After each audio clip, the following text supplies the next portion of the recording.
Hello everyone, Shri IAS academy में आपका स्वागत है। जैसा कि आप जानते हैं कि श्री आईएएस एकेडमी ने यूपीएससी प्रीलिम्स फाउंडेशन कोर्स की शुरुआत की है।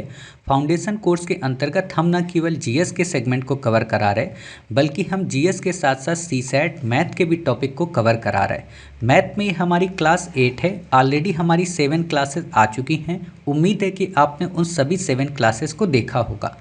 ये हमारी क्लास 8 में नंबर सिस्टम का टॉपिक है और नंबर सिस्टम में भी ये हमारा पार्ट 8 है। ऑलरेडी हमने अपनी जितनी भी प्रीवियस क्लासेस थी उसमें नंबर सिस्टम के 4 टॉपिक को कवर किया था। ये हमारा नंबर सिस्टम का अंतिम टॉपिक है, शेषफल की संकल्पना। आज हम इसको आधा कवर करेंगे और इसका जो बचा हुआ हिस्सा है उसको हम भाग 9 में या कहें क्लास 9 में कवर करेंगे। ठीक है, तो इसके बाद हमारा पूरा नंबर सिस्टम कवर हो जाएगा।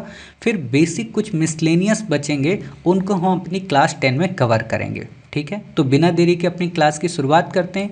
क्लास की शुरुआत करें इससे पहले वही पुरानी बातें कि आप में से जिसके पास ये सिलेबस ना हो, श्री आईएएस एकेडमी के टेलीग्राम चैनल में जाकर इसको डाउनलोड कर सकता है और इसकी पीडीएफ निकलवा के अपने आप को ये पता कर सकता है कि उसको मैथ में कौन कौन से टॉपिक पढ़ने होते हैं, किन किन टॉपिकों में उसकी कमांड अच्छी है और किन किन टॉपिकों में उसको अपनी कमांड और बनाने की आवश्यकता है। ठीक है, तो बिना देरी के हमारी जो क्लास है वही बात है कि हम क्या करते हैं अपनी क्लास में जब भी शुरू करते हैं, सबसे पहले हम एक क्विक रिवीजन लेंगे जितनी भी हमने क्लासेस पढ़ी हैं प्रीवियस में 1 से लेकर 7 तक 15 मिनट के अंदर, और फिर 15 मिनट के बाद हम अपनी क्लास को शुरू करेंगे। आप सबसे रिक्वेस्ट है कि आप इस रिवीजन मोड को स्किप मत करना, फॉरवर्ड मत करना, वरना आप ही को दिक्कत है। मेरा क्या जाता है, मेरा काम है पढ़ाना। मैं चाहूँ तो कॉपी पेस्ट करके पुराना वीडियो चिपका दूँ, है ना।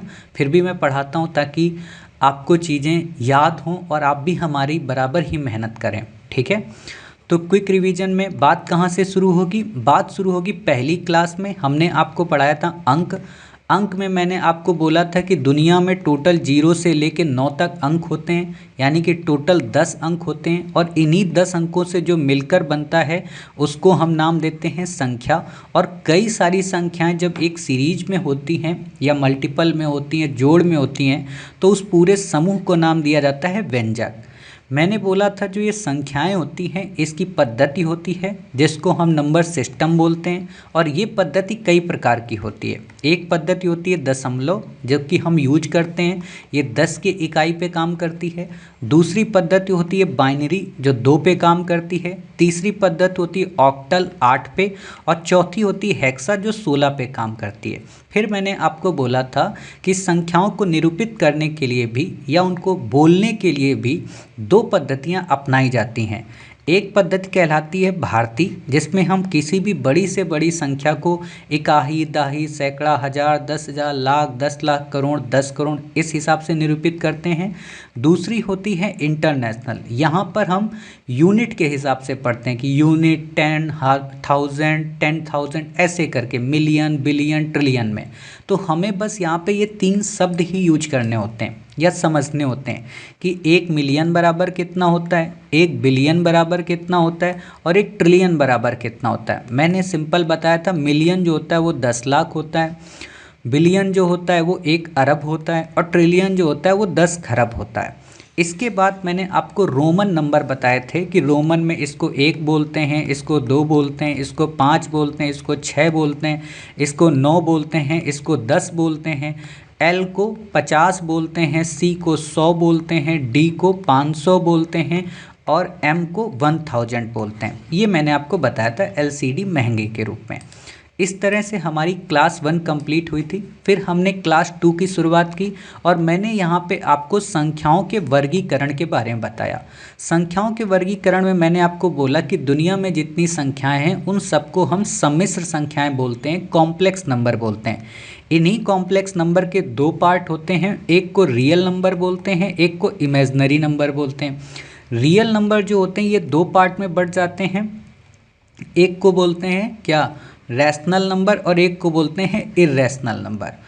रियल का मतलब होता है वास्तविक, इमेजनरी का मतलब काल्पनिक, रैशनल का मतलब परिमेय और इर्रेशनल का मतलब अपरिमेय संख्याएं। ठीक है, रियल नंबर उसको बोलते हैं जिसको संख्या रेखा पे दर्शाया जा सके, कोई भी संख्या, यानी कि +√4, √2, √3, ये सब आते हैं रियल में। इमेजनरी में आते हैं -√4, -√2, जिनको संख्या रेखा पे न दर्शाया जा सके। मैंने बोला था इनकी आगे कोई संतान नहीं होती है, तो ये यहीं पे समाप्त हो जाते हैं। और रियल नंबर जो होते हैं इनकी दो संतानें होती हैं, रैशनल और इर्रेशनल। रैशनल नंबर उसको बोलते हैं जिसको P/Q के रूप में लिखा जा सके, जो दशमलव के बाद पुनरावृत्त हो और जो समाप्त भी हो। ठीक है, पुनरावृत्त भी और समाप्ति भी हो जाए। यही कंडीशन इसकी अपोजिट होती है अपरिमेय में, कि P/Q में ना लिखा जाए, ना ही वो पुनरावृत्त हो और ना ही समाप्त हो। फिर मैंने एक और बात बोली थी कि पाई का जो मान है 22/7 वो बराबर है, मतलब हमने उसको माना है। तो ये भले आपका P/Q में लिखा हो, लेकिन है ये क्या, अपरिमेय है। ठीक, फिर मैंने इसी रैशनल में डिवाइड किया था और आपको ये बताया था कि ये रैशनल जो संख्याएं हैं ये आगे जाके दो पार्ट में बढ़ जाती हैं। एक का नाम होता है पूर्णांक और एक का नाम होता है ऋणात्मक संख्याएं। पूर्णांक पे मैंने आपको एक का नाम होता है पूर्णांक और एक का नाम होता है दशमलव। ठीक है, और एक का नाम होता है क्या, भिन्न। ठीक है, भिन्न में मैंने आपको क्या बोला था, एक का नाम होता है उचित भिन्न और एक का नाम होता है अनुचित भिन्न। उचित भिन्न में मैंने आपको बताया था कि जिसका हर बड़ा हो, ठीक है, अंश कम हो, या कहें जिसका मान हमेशा 1 से कम हो। अनुचित भिन्न में मैंने आपको बोला था जिसका अंश बड़ा हो और जिसकी वैल्यू हमेशा 1 से अधिक हो। दशमलव की बात करें तो यहाँ पे 1.5 अगर लिखा है तो जितनी संख्या के बाद दशमलव लगाए नीचे उसको हटा के उतने ही जीरो हम कर देंगे। ठीक है, पूर्णांक में मैंने आपको क्या बताया था कि जितने भी नंबर्स होते हैं, जीरो से लेके जितने भी नंबर्स, वो सब पूर्णांक में आते हैं। पूर्णांक को भी आगे चल के क्या किया जाता है, दो पार्ट में बांट दिया जाता है। वैसे इनको 3 पार्ट में बांटना चाहिए, लेकिन 2 पार्ट में बांटा जाता है। एक है पूर्ण संख्या के रूप में, दूसरा यहाँ पे बांटा जाता है ऋणात्मक के रूप में, और तीसरा प्राकृतिक के रूप में, और कभी कभी एक और यहीं पे बांट दिया जाता है उदासीन के रूप में। लेकिन मैंने आपको जो बताया था वो ये बताया था कि पूर्णांक 2 पार्ट में बांटा है, पूर्ण संख्या और ऋणात्मक, और फिर पूर्ण को मैंने 2 में बांटा, प्राकृतिक और उदासीन। तो आप कैसे भी मान सकते हो, कई किताबों में आपको एक ही साथ दिखा देते हैं, कई किताबों में वैसे। मेन बात है कि आपको समझ में आना चाहिए। ठीक है, तो जब मैं ये बातें आपको बता रहा था, मैंने क्या बोला था कि पूर्ण संख्याएं वो होती हैं जो 0 से शुरू होती हैं, 0, 1, 2, 3, 4, है ना, ऐसे करके ये पूर्ण कहलाती हैं। और 0 की क्योंकि हमने खोज की है इसलिए प्राकृतिक में नहीं आती। प्राकृतिक संख्याएं 1, 2, 3 शुरू होती हैं। ऋणात्मक में -1, -2 होता है, और जो ये 0 है इसी को हम उदासीन बोलते हैं, या इसी को हम शून्य बोलते हैं, न्यूट्रल बोलते हैं। इतनी बातें बताने के बाद फिर मैंने आपको क्या बताया था, फिर मैंने इन्हीं की परिभाषाएं बताई थी क्लास में। फिर हमारी अगली तीसरी क्लास शुरू होती। तीसरी क्लास में मैंने आपको बेसिक बातें कि सम संख्या किसको कहते हैं, विषम किसको कहते हैं, भाज्य किसको कहते हैं, अभाज्य किसको कहते हैं, सहअभाज्य किसको कहते हैं। जो 2 से विभाजित हो जाए सम, जो 2 के अलावा अन्य से विभाजित हो विषम। भाज्य का मतलब जिसका खुद के गुणनखंड के साथ साथ अन्य गुणनखंड हो। अभाज्य का मतलब जिसका एक और स्वयं के अलावा अन्य कोई गुणनखंड ना हो। सहअभाज्य का मतलब युग्म में केवल एक ही उसका गुणनखंड हो, उसके अलावा कोई गुणनखंड ना हो, मतलब एक ही कॉमन हो। अर्थात यहाँ पर यह कहता है कि अगर कोई 2 अभाज्य संख्याएं हैं तो वो सहअभाज्य होंगी, लेकिन अगर एक भाज्य और एक अभाज्य है तो ये डिपेंड करेगा। ठीक है, तो ये बातें यहाँ पे मैंने आपको बताई थी। अब यहाँ मैं एग्जाम्पल नहीं बताने वाला कि 3 एक अभाज्य संख्या है, 1 × 3 है ना, क्योंकि इतनी बातें तो आपको कॉमन सेंस में पता ही है। तो ये जब बातें मैंने आपको कंप्लीट कराई तो एक लास्ट संख्या और बताई थी, संपूर्ण संख्या। वो संख्या जिसका गुणनखंड जो भी आए अगर हम उनका योग कर देंगे तो वो उसी संख्या के बराबर हो जाएगा। ठीक है, फिर मैंने आपको अगली क्लास में क्या बताया, अगली क्लास में मैंने आपको सिखाया विभाज्यता का नियम। विभाज्यता के नियम में मैंने पहला नियम आपको सिखाया 2 का। इसमें मैंने क्या बोला, 0, 2, 4, 6, 8 अगर मिलता है तो वो 2 से विभाजित होगा। 3 में क्या बोला, जितना भी डिजिट हो उसमें 3 का डिवाइड कर दो, सबको योग करके उन डिजिट को, यानी कि जो भी संख्या दी जाए, मान लो 343 आपको दी गई तो इस 343 में 3 को, 4 को, 3 को, इनको जोड़ लो और इसमें 3 का भाग दे दो। अगर भाग चला जाता है तो वो संख्या डिवाइड होगी, नहीं भाग जाता है तो नहीं डिवाइड होगी। ठीक है। 4 के नियम में मैंने बोला था कि ये दो की फैमिली का दूसरा मेंबर है, तो जो भी संख्या है उसके लास्ट के 2 डिजिट में 4 का भाग 2 अगर जाता है तो वो संख्या 4 से विभाजित होगी। 5 में मैंने बोला था कि 0 और 5 अगर लास्ट डिजिट में हैं तो वो 5 से विभाजित होंगे। 6 के नियम में मैंने आपको बोला था कि जो संख्या 2 से भी विभाजित हो और 3 के नियम से भी विभाजित हो वो 6 से अवश्य विभाजित होगी। 7 का नियम मैंने आपको बोला था कि जो भी इसमें इकाई का अंक हो मतलब y, उसको आपको 2 गुना करना है और शेष बची संख्या जो x है टोटल, उसमें आपको घटा के 7 से डिवाइड करके चेक कर लेना है, ठीक है।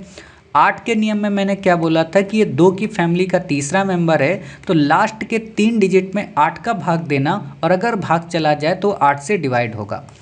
9 के नियम में मैंने क्या बोला था कि 3 के बराबर है और ये जो 9 है वो एक तरीके का जादुई संख्या है, ठीक है, मैजिकल नंबर है। तो यहाँ पर क्या है, जो भी संख्या है उसमें आप टोटल डिजिट करो और टोटल डिजिट में 9 का भाग दो, अगर भाग जाता है तो भाग मतलब 9 से डिवाइड मानी जाएगी। 10 का नियम होता ही नहीं है, आप 2 और 5 के नियम से चाहे तो निकाल सकते हो। 11 के नियम में मैंने क्या बोला था कि जो भी आपको संख्या दी जाए, मान लो आपको 1 2 3 4 5 6 ये 6 अंकों की संख्या दी गई, तो आपको क्या करना है कि जो सम वाली स्थिति में है और जो विषम वाली स्थिति में, मतलब पहले ये विषम ही आएगा ना, तो जो विषम है और जो सम है इनको अलग अलग जोड़ लो, जो भी नंबर्स दिए गए अंक। तो जैसे 1 3 5 इनको हम अलग जोड़ेंगे, 2 4 6 इनको अलग जोड़ेंगे और जोड़ने के बाद इनको आपस में घटा देंगे। घटाने के बाद अगर जो हमें मान जो वैल्यू मिलती है वो अगर 0 या 11 का कोई गुणनखंड है तो समझो 11 से भाग जाएगा और अगर नहीं है तो भाग नहीं जाएगा।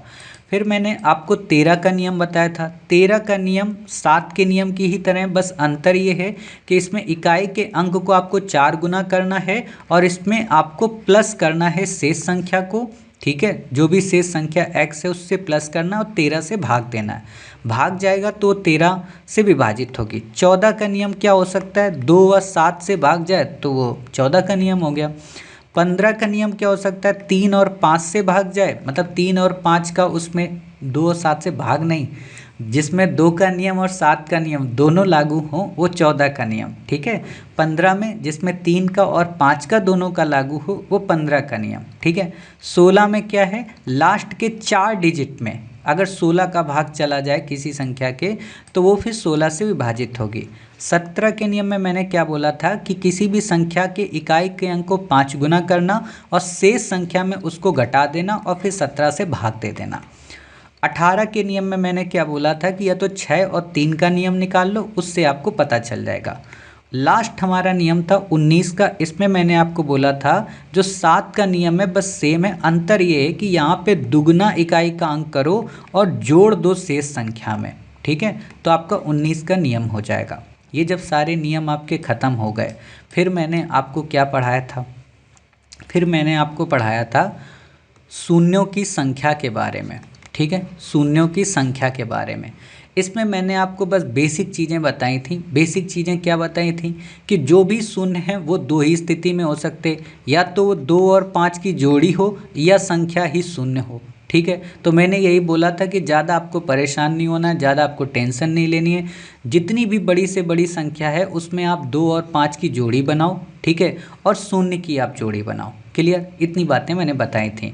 फिर मैंने आपको इसी में एक नियम बताया था आगे चल के कि जब आपको पावर वाला सॉल्व करना हो, फैक्टोरियल वाला सॉल्व करना हो, तो वहाँ पर आप कैसे सॉल्व करेंगे। तो मैंने क्या बोला था कि अगर शून्य का किसी संख्या से हम गुणा कर देंगे तो शेष जो संख्या होती है वो शून्य हो जाती है, ठीक है। तो उसमें ज़्यादा आपको परेशान होने की ज़रूरत नहीं थी कि कितने शून्य आएंगे कितने शून्य नहीं आएंगे। क्लियर। फिर आपको याद होगा कि मैंने एक चीज़ और बताई थी। क्या बताई थी कि जैसे मान लो अगर आपसे क्वेश्चन इन्हीं 100 संख्याओं में अगर बात कर रहा है, अच्छा ये मैंने इकाई के अंक को बोला था कि 0 कैसे आएगा, है ना, वो गलती हो गई, देखो क्लास मर्ज हो रही है आपस में, ठीक है। मैंने क्या बोला था कि अगर 100 फैक्टोरियल है, 100 फैक्टोरियल का क्या मतलब हुआ कि संख्या 1 से शुरू होके 100 तक की गिनती में काउंट हुई, गिनती हुई। तो अगर हमें इस क्वेश्चन को सॉल्व करना है तो क्या करना है, कुछ नहीं करना है, हमें बस ये चेक कर लेना है कि 100 में कितने जीरो, 100 में कितनी बार 5 आया है, क्योंकि हमें ये तो पता ही होता है मोटे तौर पे कि 100 में 2 की संख्या ज़्यादा बार आई होगी, ठीक है। तो 5 को पता करना है। 5 को पता करने के लिए मैंने क्या बोला था कि 100 में आपको 5 का भाग तब तक देना है जब तक वो 5 से छोटा ना हो जाए।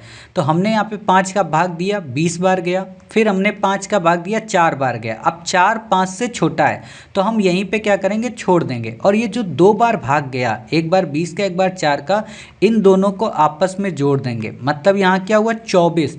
तो हम यहाँ समझे कि 5 जो आया वो कितनी बार आया है 100 में, 100 फैक्टोरियल में 24 बार आया। तो यहाँ शून्यों की संख्या कितनी होगी, यही 24 होगी शून्यों की, ठीक है। क्यों, क्योंकि यहाँ पे 24 जोड़ियाँ बनेगी। ऐसे ही मान लो 248 का मैंने आपको बताया था, तो आपको क्या करना था, 5 से भाग देना था, 49 बार जाएगा। 5 से फिर भाग आप दोगे तो 5 9 45 जाएगा। फिर 9 ये बड़ा है तो हम एक बार फिर 5 से भाग देंगे, 5 एकम 5 जाएगा, ठीक है। अब हमने 5 एकम 5 यहाँ पे भाग दिया, ठीक। तो यहाँ पे अच्छा एक बात ध्यान रखना, यहाँ आपको शेषफल नहीं यूज करना है, जो भाग जा रहा है वो करना है कि 5 9 45, 9 बार गया, 5 एकम 5, 5 एक गया, ठीक। अब क्या करें, जो भी ये 3 बार गए इनको जोड़ दो, 9 9 18 1 19, 4 1 5, ठीक है, यानी कि 59। तो इस फैक्टोरियल 248 में कितने जीरो होंगे अंत में, 59 शून्य आएंगे। ये मैंने आपको इसका एक बेसिक तरीका बताया था, ठीक है। इतनी क्लास जब ख़त्म हो गई थी तो फिर हमारी एक नई क्लास शुरू हुई थी, नई क्लास जिसको हमने नाम दिया था इकाई अंक की संकल्पना। इसमें मैंने सिंपल सी बात बोली थी कि जो भी संख्या का अंतिम अंक होता है या जो भी संख्या का दाईं ओर से पहला अंक होता है उसको हम बोलते हैं इकाई अंक। और पहला कॉन्सेप्ट इसमें बताया था कि इकाई अंक में जो सबसे ज़्यादा ज़रूरत होती है वो केवल इकाई के अंक की ज़रूरत होती है, बाकी की संख्या हमारे लिए यूजलेस है, बाकी की संख्या हमारे लिए बेकार है। और इसमें मैंने यही बोला था कि हमें पूरी की पूरी संख्याओं का गुणा नहीं करने की ज़रूरत है। मतलब अगर इतनी बड़ी कोई हमको संख्या दी जाए, ठीक है, तो हम इसमें 24 37 41 37 245 का गुणा नहीं करेंगे, केवल 7 का 1 का 7 का और 5 का गुणा करेंगे। क्यों, क्योंकि हमें इकाई अंक चाहिए, ठीक है। ये 7 यहाँ से उठाया, 1 यहाँ से, 7 यहाँ से, 5 यहाँ से, क्लियर इतनी बातें। इसी में मैंने आपको नियम बताया था कि जीरो कैसे आएगा, अगर 2 और 5 की जोड़ी है तो जीरो आ जाएगा, और जीरो का गुणा किसी से करोगे जीरो आएगा, ठीक है। फिर मैंने ये बताया था कि अगर 10 है वहाँ पे तो भी जीरो आएगा क्योंकि जीरो से गुणा हो जाएगा, ठीक है। मैंने यहाँ पे एक नियम बताया था कि जब भी 5 में किसी विषम संख्या से गुणा करेंगे तो यूनिट डिजिट हमेशा 5 आएगी, और अगर किसी सम संख्या से गुणा करेंगे तो यूनिट डिजिट हमेशा वहाँ पे क्या होगी, जीरो होगी, ठीक है। 5 में गुणा 3 का करो कितना आएगा, 15, मतलब इकाई का अंक 5। 5 में 4 का गुणा करो कितना आएगा, 20, मतलब इकाई का अंक 0, ठीक है। ये बातें इतनी बता दी थी। फिर मैंने एक नया टाइप आपको बताया था पावर वाला, 2 की पावर 3715 दिया हो तो क्या करें।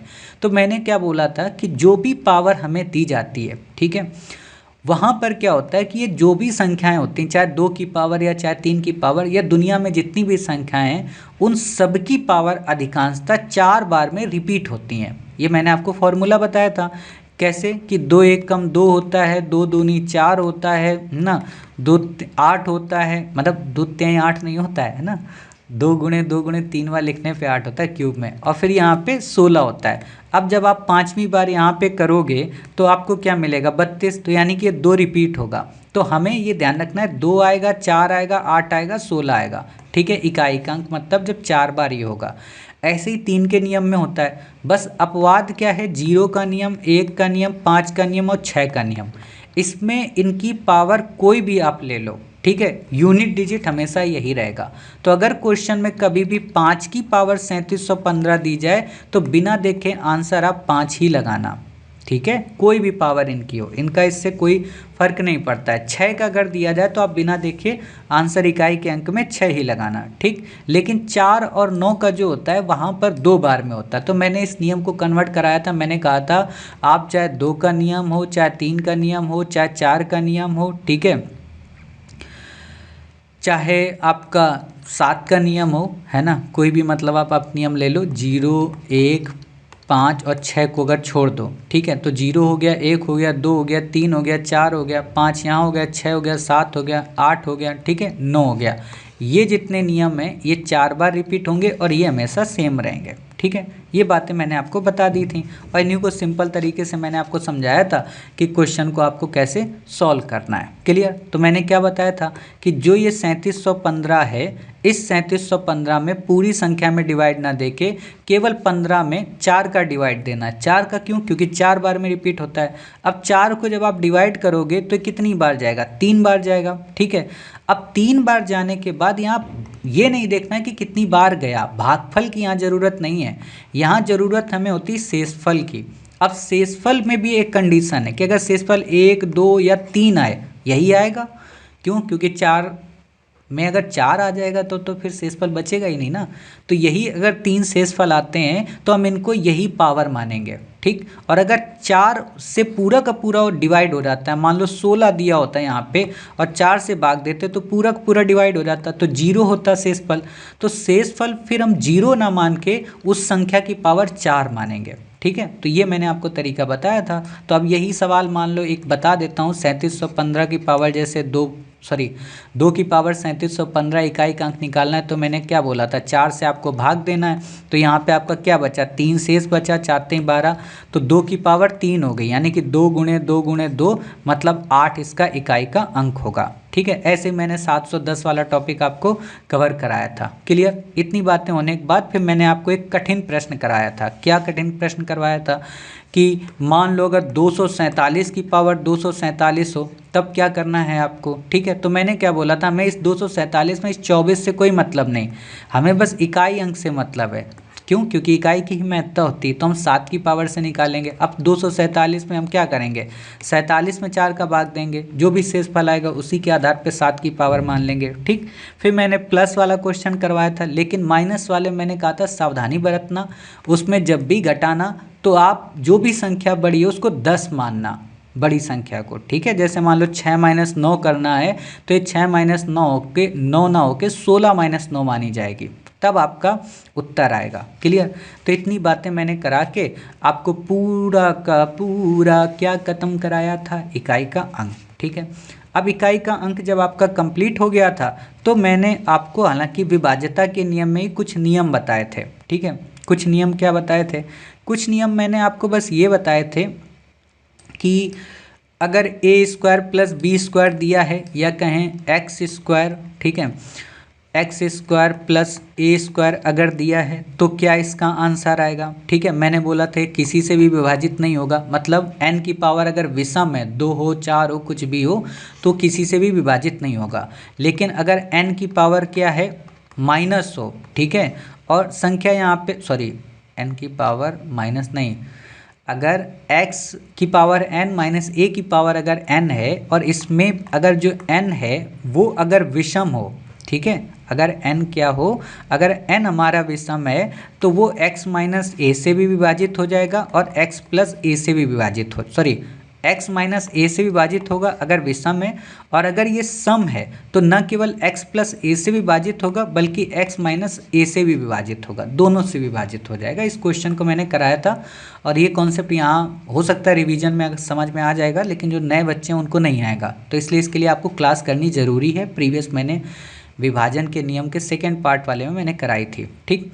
फिर मैंने इसी में एक और आपको नियम बताया कि x की पावर अगर विषम में हो और प्लस है, ठीक है, तो यहाँ पर केवल x + a से ही विभाजित होगा, ठीक है। तो x की पावर n विषम प्लस से विभाजित, x की पावर सम किसी से विभाजित नहीं, x की पावर अगर विषम हो या सम हो, अगर विषम है माइनस में है तो ये x - a से, और अगर क्या सम में है n, ठीक, तो दोनों से x - a और x + a से। इसमें फॉर्मूले भी बताए थे, क्वेश्चन बताए थे। तो इस तरीके से हमारा पूरा रिवीजन हुआ। आज मुझे लगता है मैंने 1 से 2 मिनट ज़्यादा ले लिए आपके, हो सकता है 5-6 मिनट। अब वही बात है ना, क्लास ज़्यादा हो जाएगी तो मिनट भी तो बढ़ेंगे। लॉजिक लगाइए सर, वो तो आपको चालाकी से रोकने का मुझे मौका चाहिए कि 15 मिनट तक कम से कम रुक जाओ आप, ठीक। तो अब क्या करते हैं, अब हम अपने नए या कहें 5वें टॉपिक को कवर करते हैं। 5वां आज हमारा टॉपिक है शेषफल की संकल्पना। ठीक है, हेडिंग डालो अच्छे से। अभी तक तो जितनी बातें पढ़ी वो तो सब क्या था, वो सब ट्रेलर था, पिक्चर ये है। ठीक है, शेषफल की संकल्पना, रिमाइंडर थ्योरम। ठीक है, रिमाइंडर थ्योरम या कुछ लोग इसको बोलते हैं कॉन्सेप्ट ऑफ रिमाइंडर। ठीक है, कुछ भी आप बोल सकते हो, कॉन्सेप्ट ऑफ रिमाइंडर या रिमाइंडर थ्योरम, हम इसको थ्योरम ही बोलेंगे। ठीक है, थ्योरम का मतलब हिंदी में होता है प्रमेय।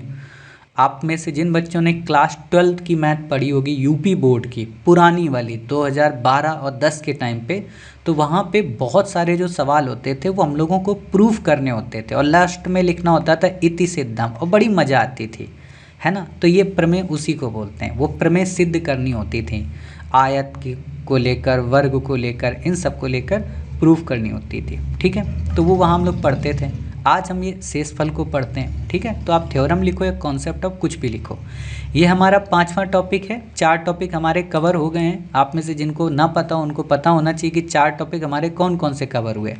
हमारा एक टॉपिक कवर हुआ विभाजन का नियम, एक टॉपिक कवर हुआ शून्यों की संख्या, एक टॉपिक कवर हुआ इकाई का अंक। ठीक है, और एक टॉपिक कौन सा कवर हुआ, संख्याओं का वर्गीकरण।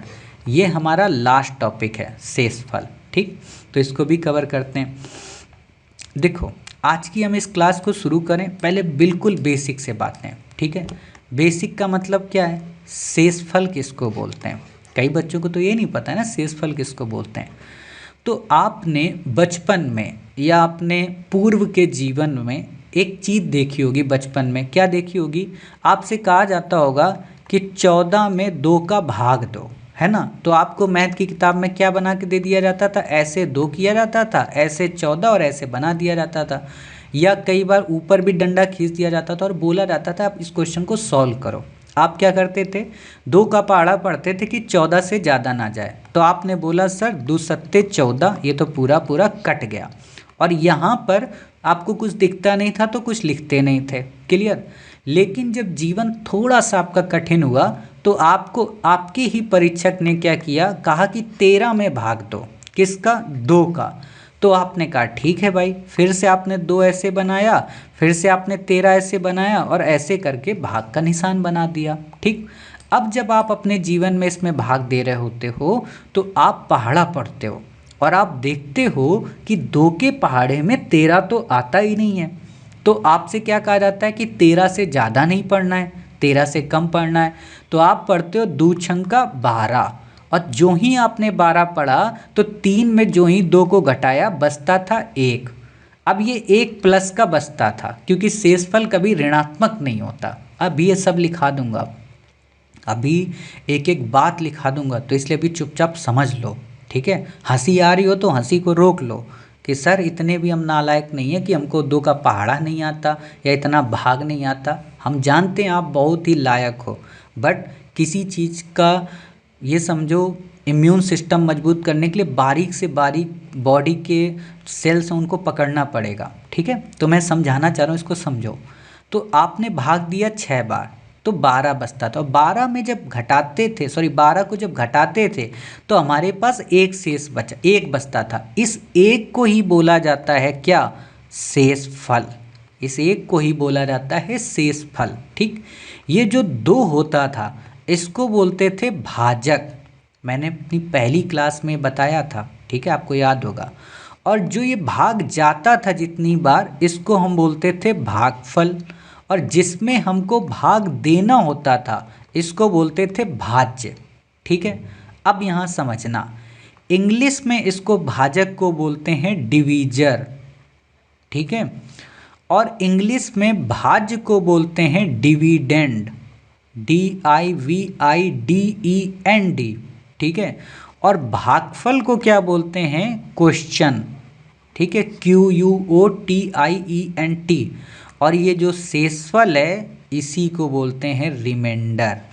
तो हमें क्या पढ़ना है, हमें ये पढ़ना है, लेकिन हमें इन सब की बातें पता हो कि ये शेषफल आता कैसे। तो शेषफल आता है किसी भाग देने वाली संख्या से, मतलब किसी भाजक के द्वारा किसी भाज्य में जब भाग दिया जाता है तो भागफल के अलावा जो शेष बचता है वो शेषफल कहलाता है। और मैंने इसी में एक और आपको बात बोली थी, क्या बात बोली थी कि जो ये भाज्य है बीच का वो बराबर होता है किसके, भाजक और भागफल के गुणा और प्लस शेषफल के। ठीक है, ये फॉर्मूला भी आज ज़रूरत में आएगा, काम में आएगा। ठीक, अब आप अगर ये सोचो कि मैं भाज्य की आपको परिभाषा लिखा दूं, भाजक की आपको परिभाषा लिखा दूं, भागफल की परिभाषा लिखा दूं, शेषफल की परिभाषा लिखा दूं, तो आप अपनी क्लास 1 को पलटिए, वहाँ मैंने लिखा दिए, तो मैं यहाँ नहीं लिखाऊंगा। ठीक है, हम क्लास पे सीधे आएंगे ताकि आपको चीज़ें क्लियर रहें। ठीक, तो अब आप समझ गए शेषफल किसको बोलते हैं, क्लियर। दूसरी चीज़ क्या है कि शेषफल को जो हम पढ़ेंगे यूपीएससी में, उसमें हमें कितने प्रकार के शेषफल के क्वेश्चन पढ़ने हैं या शेषफल में कितने कॉन्सेप्ट होते हैं। तो देखो, शेषफल जब हम पढ़ते हैं तो हमें इसमें टोटल 7 प्रकार के कॉन्सेप्ट मिलेंगे, या कह सकते हो 7 प्रकार के प्रश्न मिलेंगे। ये सातों प्रकार अगर आपको आ गए तो आपका क्वेश्चन ऑटोमेटिक सॉल्व हो जाएगा। और यूपीएससी की नज़र में इस टॉपिक पे बहुत पैनी नज़र रहती है, तो आपसे अमूमन 1 प्रश्न 2 प्रश्न पूछती है, दिखने में बड़ा जटिल लगता है, लेकिन आज जब आप कर लोगे तो आप 23 का ही पेपर उठाना, उस पेपर में सीसैट में जो क्वेश्चन आप छोड़ के आए थे उस क्वेश्चन को ही देखना, और देखने के बाद आप कहोगे यार बड़ा सरल था, छोड़ क्यों आए, है ना। तो इसलिए मैं कह रहा हूँ, हालांकि आज नहीं लगा पाओगे, जब कल की क्लास देख लोगे सेकेंड पार्ट शेषफल की संकल्पना का तो ही होगा, क्योंकि वो नियम दूसरे पार्ट में है। ठीक, तो 7 नियम है। आज हम क्या करेंगे, अपनी क्लास में 1 से लेके 4 नियम तक पढ़ेंगे। 5वां नियम, 6ठा नियम और 7वां नियम, इनको कल की क्लास में पढ़ेंगे। रीजन ये थोड़े जटिल हैं। ठीक, तो आज आपका फाउंडेशन कवर कर देंगे। क्लियर इतनी बातें। चलिए, तो अब क्या करते हैं, लिखते हैं। क्या लिखते हैं, सबसे पहले परिभाषा लिखो, शेषफल की परिभाषा। मतलब ये तो लिखा ही दो, नहीं तो बेचारा शेषफल रोएगा, कहेगा आप इकाई के अंक में इकाई की परिभाषा लिखाए, है ना, विभाजन के नियम में विभाजन की परिभाषा लिखाए, हमसे क्या नाराजगी। तो भैया लिख लो इनकी भी परिभाषा, शेषफल की परिभाषा। ठीक है, लिखो। जब किसी छोटी से छोटी, अरे कितनी बार छोटी लिख गई, जब किसी छोटी से छोटी, 3 बार बताओ छोटी लिख गई है, ज़्यादा छोटी थोड़ा ना लिखना है मैं, है ना। जब किसी छोटी से छोटी नहीं, जब किसी, हाँ लिख सकते थे छोटी से छोटी, लिखो। जब किसी छोटी से छोटी संख्या या अंक के द्वारा या अंकों के द्वारा जब किसी छोटी से छोटी संख्या, मैं बताऊंगा 2 शब्द क्यों लिखा है, अंक और संख्या। जब किसी छोटी से छोटी संख्या या अंकों के द्वारा बड़ी से बड़ी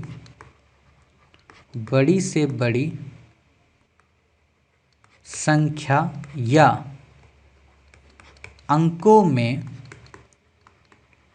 भाग दिया जाता है और वह भागफल पूरा का पूरा भाज्य नहीं हो पाता, तो जो शेष बचता है वह शेषफल कहलाता है। तो जो शेष बचता है वह शेषफल कहलाता है। ठीक, ये मैंने लिखाया कॉमन भाषा में। ठीक, इसका क्या मतलब, छोटी से छोटी संख्या का क्या मतलब, छोटी से छोटी मतलब अगर 12 से आप भाग दे रहे हो तो ये संख्या हो गई ना। क्यों हो गई संख्या, क्योंकि यहाँ 2 अंक आ गए। और अगर मान लो 2 से भाग दे रहे हो तो ये क्या हो गया, अंक। तो इसलिए मैंने दोनों शब्द लिखा है, छोटी से छोटी संख्या या अंकों के द्वारा किस में भाग देना है, बड़ी से बड़ी संख्या में। ये ध्यान रखना, हमेशा जो भाग दिया जाएगा बड़े में ही दिया जाएगा, छोटे में नहीं दिया जाएगा, ठीक है। तो 12 से कोई बड़ी ही संख्या होगी या 2 से बड़ा ही कोई अंक या 2 से ही बड़ी कोई संख्या होगी, उसी में जाएगा। अब उसमें जाएगा, और अगर भागफल पूरा का पूरा नहीं भाज्य होता है, भाज्य का मतलब ये 4 पूरा का पूरा नहीं कट होता है, ठीक है, या भागफल पूरा का पूरा भाज्य नहीं हो रहा, जो 6 है या 2 है, 2 दूना 4, ये 2 ना होके 1 हो रहा है, तो जो यहाँ बचेगा इसके घटाने के बाद वो शेषफल कहलाता है। ये अंतर समझ गए। चलिए, अब चाहे तो आप यहाँ पे लिख लो, है ना, 12 नहीं, 12 तो फिर आपके लिए ज़्यादा बड़ा हो जाएगा। कुछ बच्चे कहेंगे सर अभी तो 12 का पहाड़ा भी नहीं याद है ना, तो 2 का ही पहाड़ा हम लिखते हैं कि शायद 2 का याद होगा। तो 2 ऐसे लिखो, 13 लिखो, यहाँ पे 2 छंका 12 यहाँ लिखो, है ना, यहाँ पर प्लस का 1 यहाँ माइनस कर लो, और इसको यहाँ पे लिख लो शेषफल ताकि याद रहे, ठीक। इसको लिख लो भागफल, इंग्लिश में लिखो चाहे ना लिखो आपकी मर्जी, ठीक है। 13 को लिख लो यहाँ पे भाज्य, और इसको 2 को लिख लो यहाँ पे भाजक, ठीक। तो ये चीज़ें आप यहाँ पे लिख लो। क्लियर, आप इतनी बातें समझ गए। अब इतनी बातें समझने के बाद लिखो दूसरी परिभाषा जिसकी हमें अब ज़रूरत है। लिखो दूसरी परिभाषा। दूसरी परिभाषा ये कोई नई परिभाषा नहीं है, दूसरी परिभाषा बस वही परिभाषा है जो मैंने अभी आपको बताई।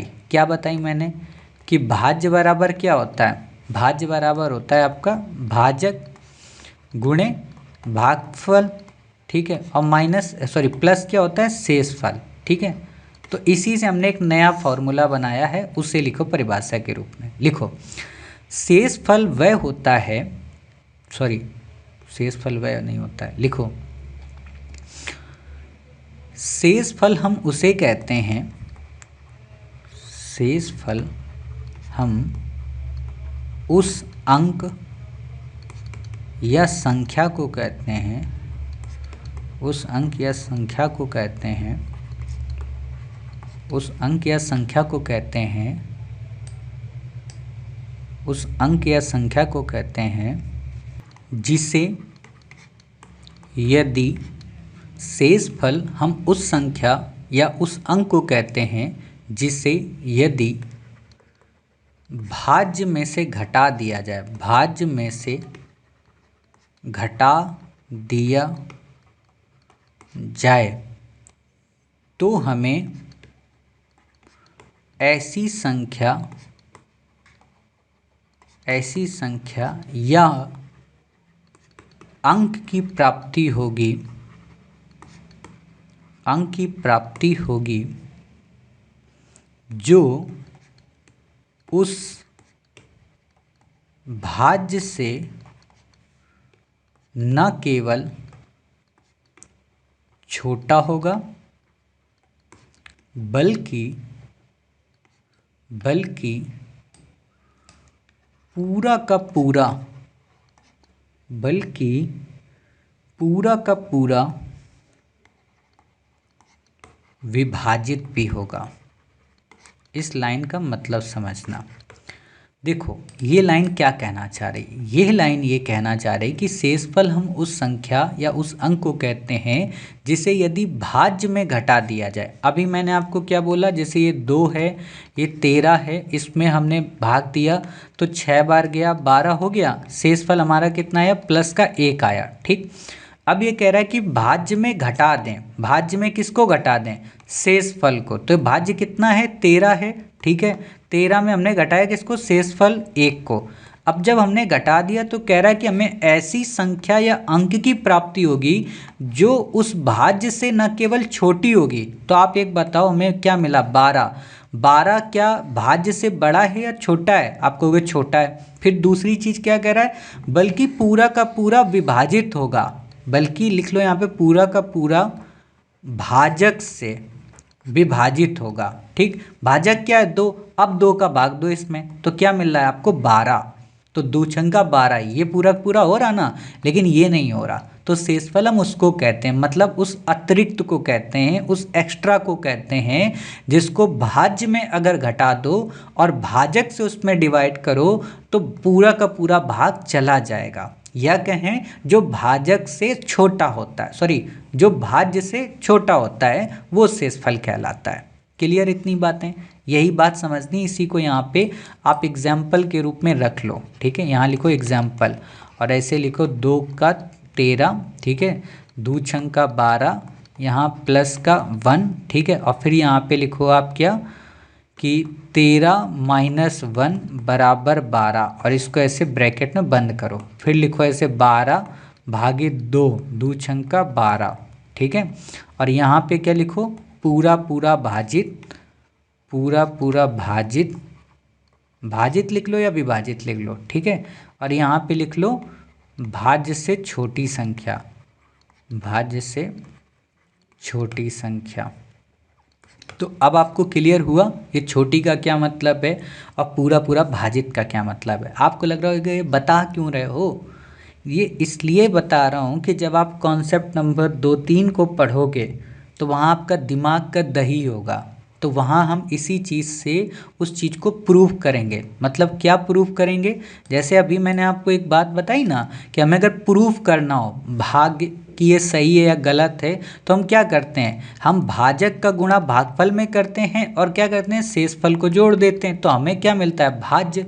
ठीक है, वैसे ही उन प्रश्नों में करेंगे तो वहाँ ये वाला फॉर्मूला नहीं लगेगा, फिर वहाँ पर ये वाला कॉन्सेप्ट लगेगा।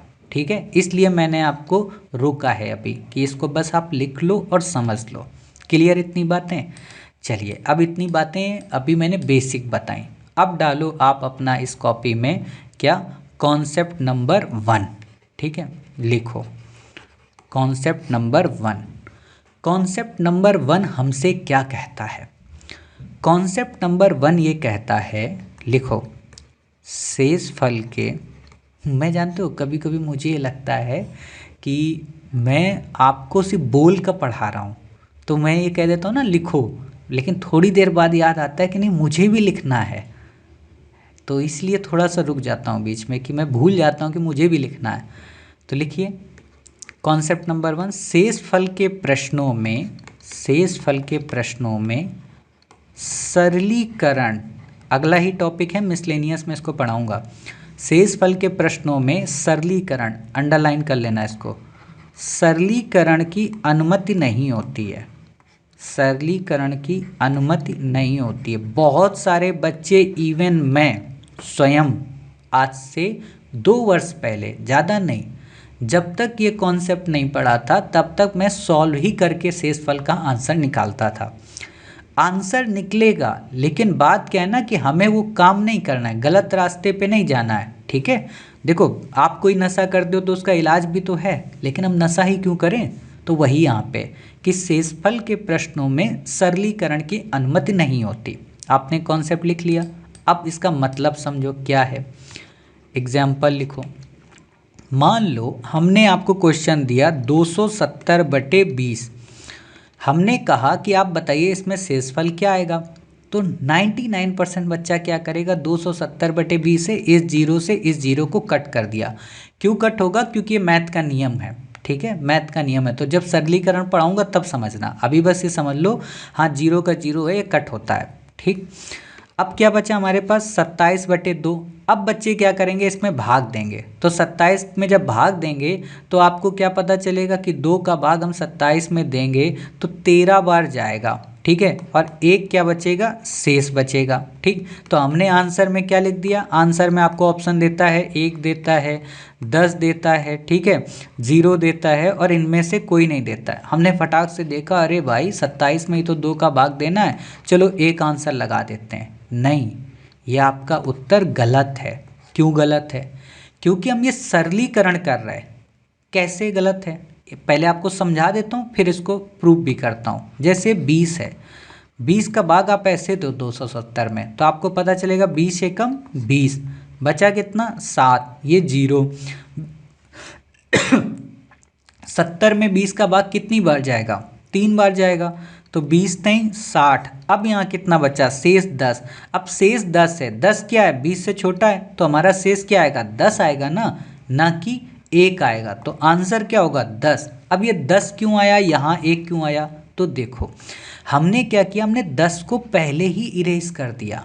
तो अगर आप सरलीकरण कर भी देते हो, ठीक है, तो भी नहीं घबराना है, लेकिन करना नहीं है। मेरा कहने का मतलब फिर दूसरा नियम आपसे ये कह देगा, इसी का सब नियम, कि अगर आप सरलीकरण करते हो तो जितने से सरलीकरण करते हो उतने का लास्ट में शेषफल में गुणा कर देना। तो जैसे हमने शुरू में 10 का सरलीकरण किया था, तो एक में हम 10 का गुणा करेंगे तो 10 शेषफल आएगा, तो फिर हमारा आंसर 10 हो जाएगा। तो इसीलिए अभी आपको सरलीकरण में गुणा करने की ज़रूरत नहीं है, ठीक। तो आप यहाँ पे लिख लिए, शेषफल के प्रश्नों में सरलीकरण की अनुमति नहीं होती। ये क्वेश्चन ऐसे लिख लो, ऐसे इसको इरेज करो, है ना, ऐसे निकालो और यहाँ पे लिख लो ये सही तरीका, ठीक है, ये सही तरीका, ठीक। तो आप समझ गए, आंसर 10 लगाना, ठीक। अब देखो कुछ बच्चे क्या करेंगे, इस वीडियो का कहो शॉर्ट बना दें, शॉर्ट बना के कहो ये वाला वायरल करवा देंगे, देखो मास्टर पागल है, एक शेष निकाल रहा है, क्योंकि 30 सेकंड में तो इतनी बातें आएंगी ना, तो इसलिए कई बार डर लगता है यूट्यूब में क्लास भेजने से, ठीक। खैर कोई नहीं, जिसको जो करना हो करो। मैं कौन गोल्ड मेडलिस्ट हूँ या मैं बदनाम हो जाऊँगा, मेरा क्या जाता है, बदनाम तो बड़े बड़े लोग भी हैं, तो मैं तो छोटा तुच्छ प्राणी हूँ, ठीक।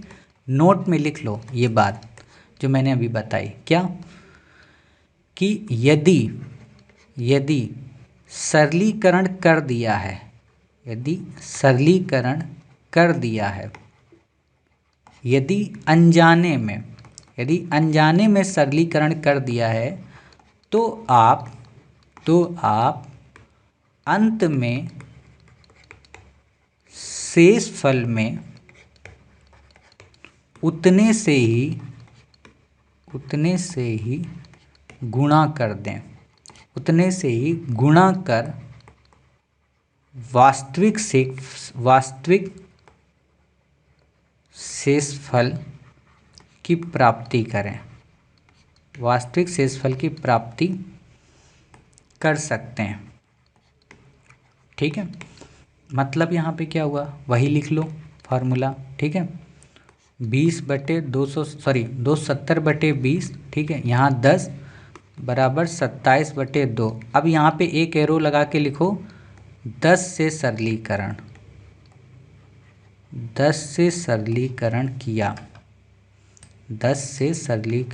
किया, ठीक है। इसलिए शेषफल में 10 का गुणा करेंगे, ठीक है।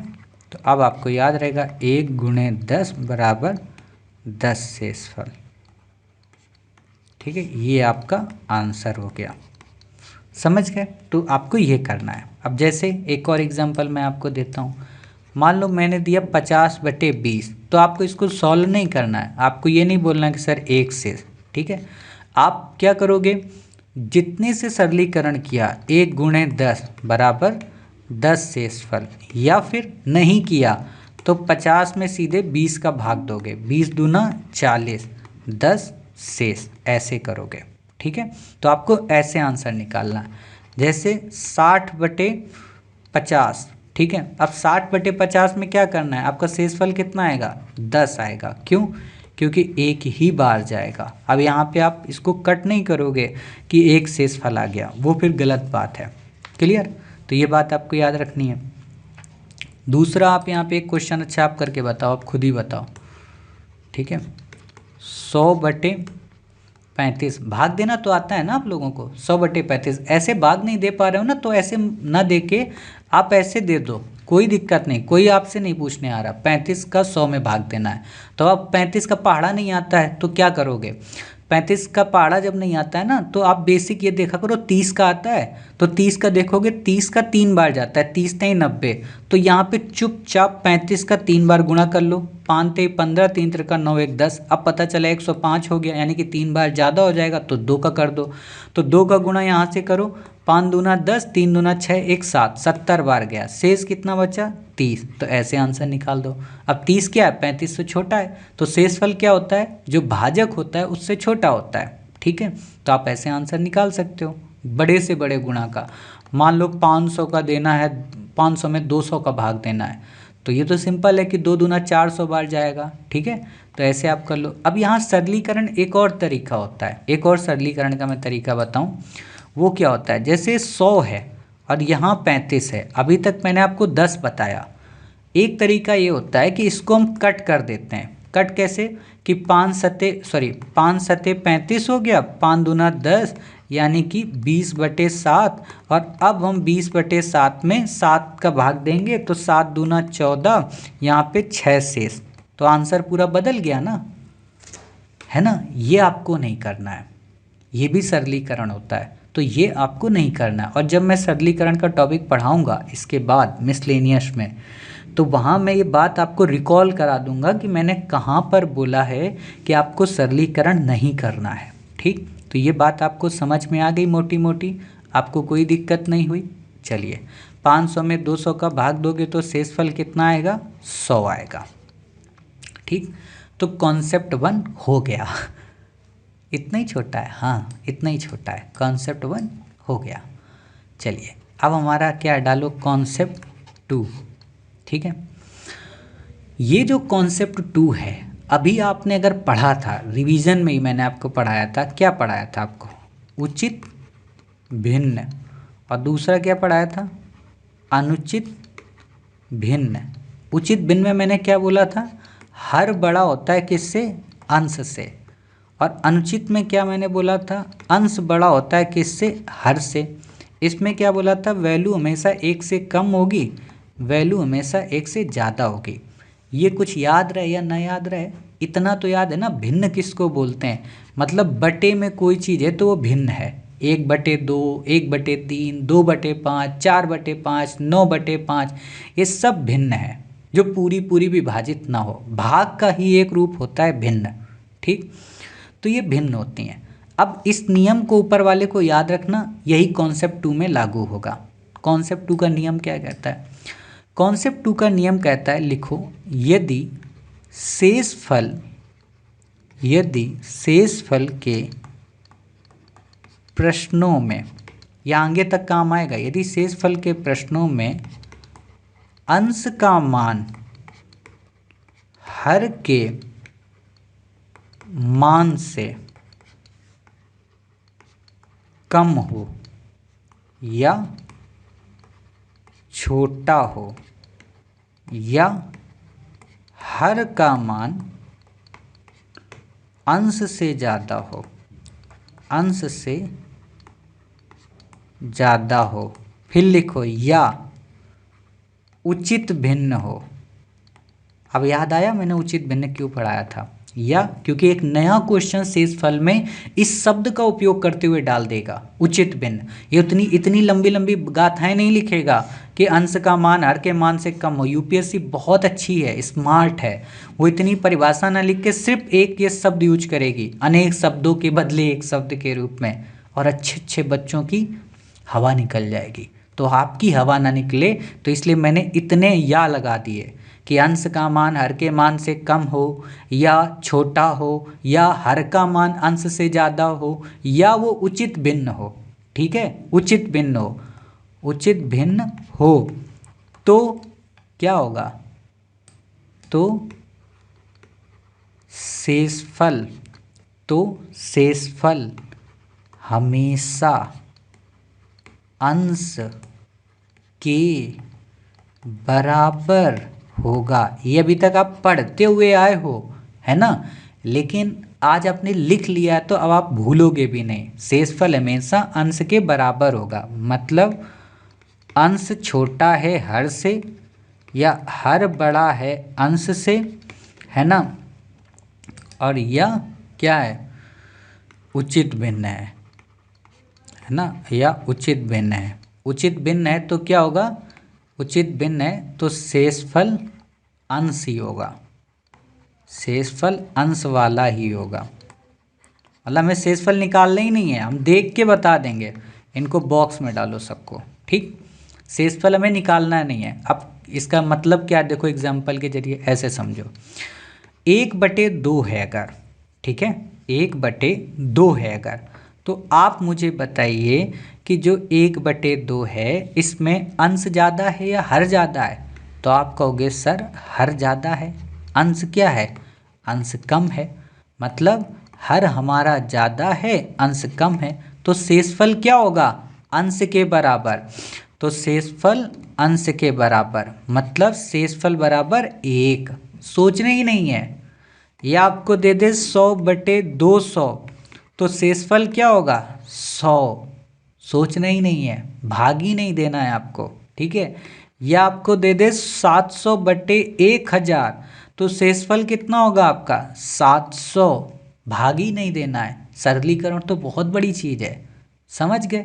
ये किसकी कंडीशन है, उचित भिन्न की। ये किसकी कंडीशन है, हर के बड़े होने की। ये किसकी कंडीशन है, अंश के छोटे होने की। ये शब्द याद रखना।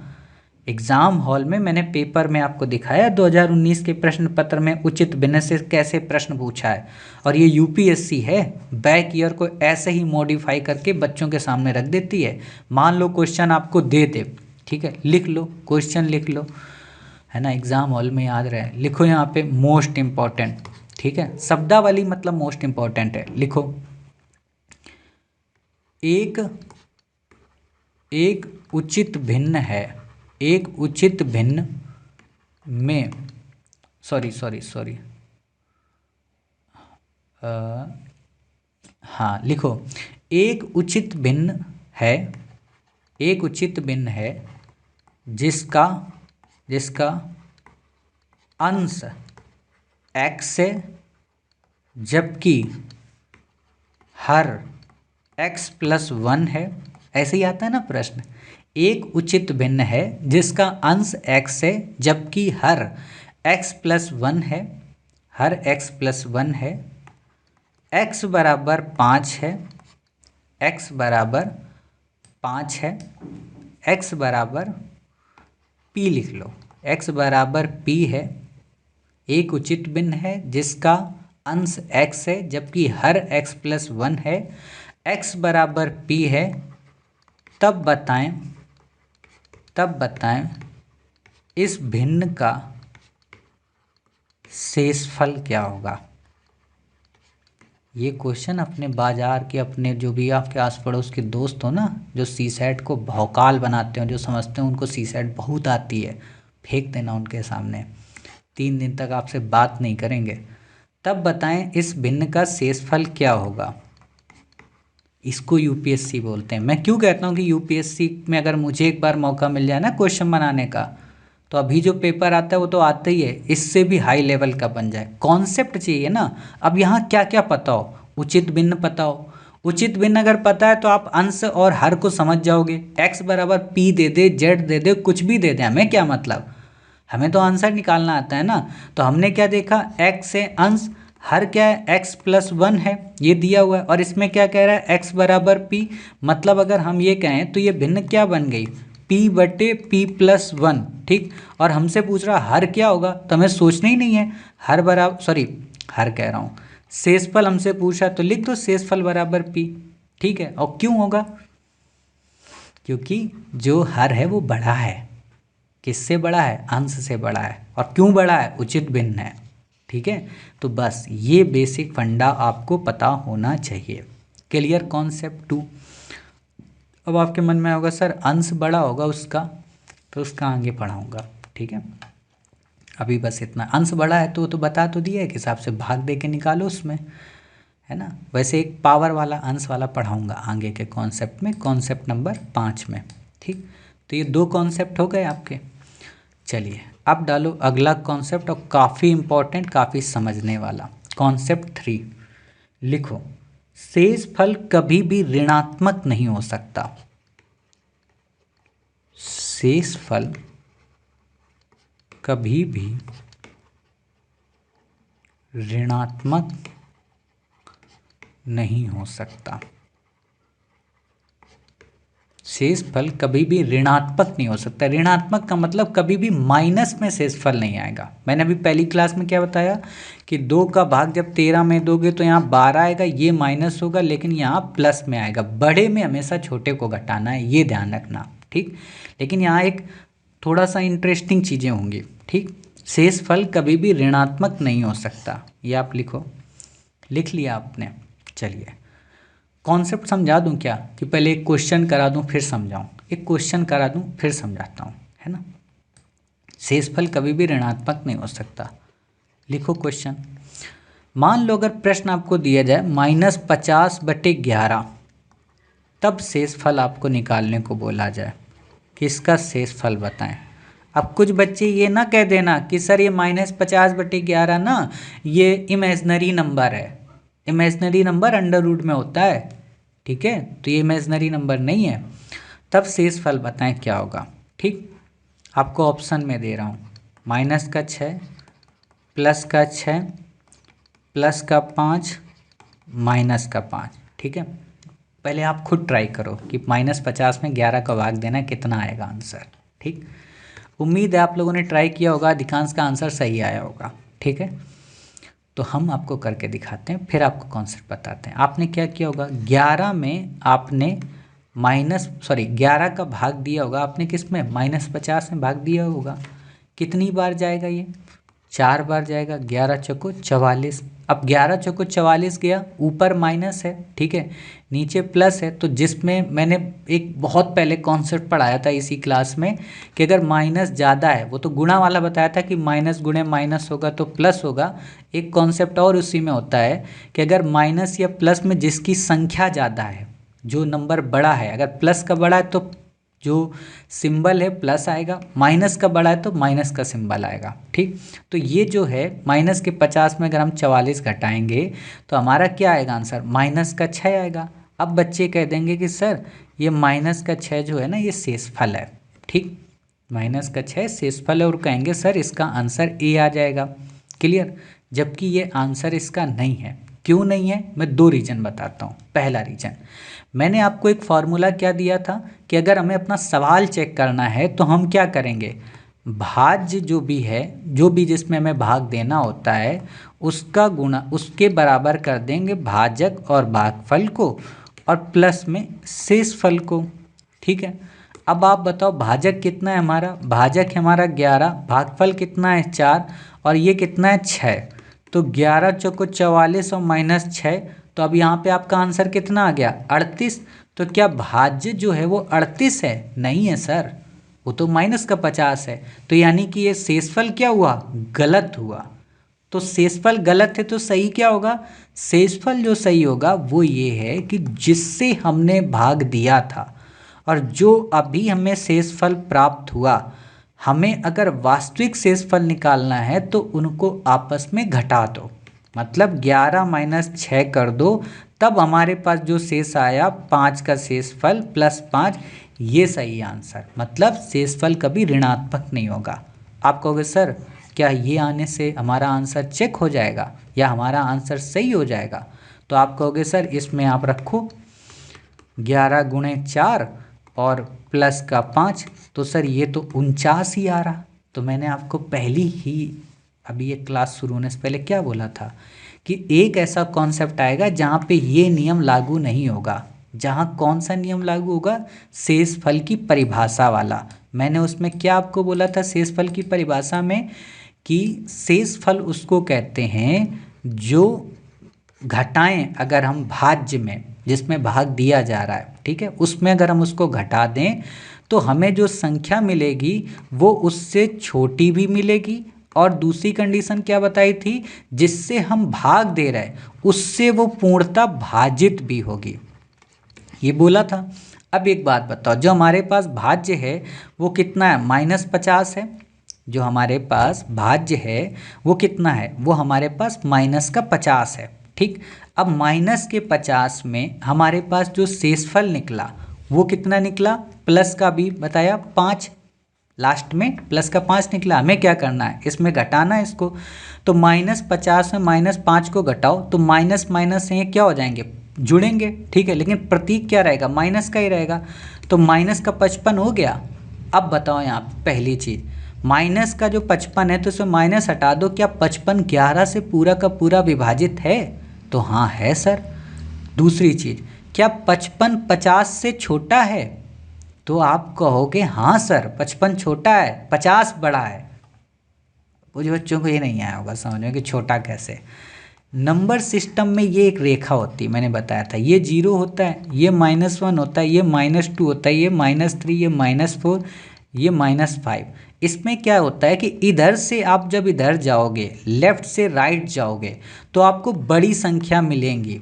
ठीक है, जैसे 5 है, 5 से बड़ा 4 है, 4 से बड़ा 3 है, 3 से बड़ा 2 है, 2 से बड़ा 1 है, मतलब माइनस वाला, और फिर -1 से बड़ा +1 है। मतलब यहाँ पे संख्याएं ऐसे चलती हैं। ठीक है, ऐसे बड़ी होती हैं। तो आप सपोज करो यहाँ कहीं -55 होगा ना, -55 के बाद -54 होगा, -53 होगा, -52, -51, ऐसे करके होगा, -50। तो ये 55 क्या हुआ, छोटा हुआ, 50 क्या हुआ, बड़ा हुआ। किससे, 55 से बड़ा हुआ।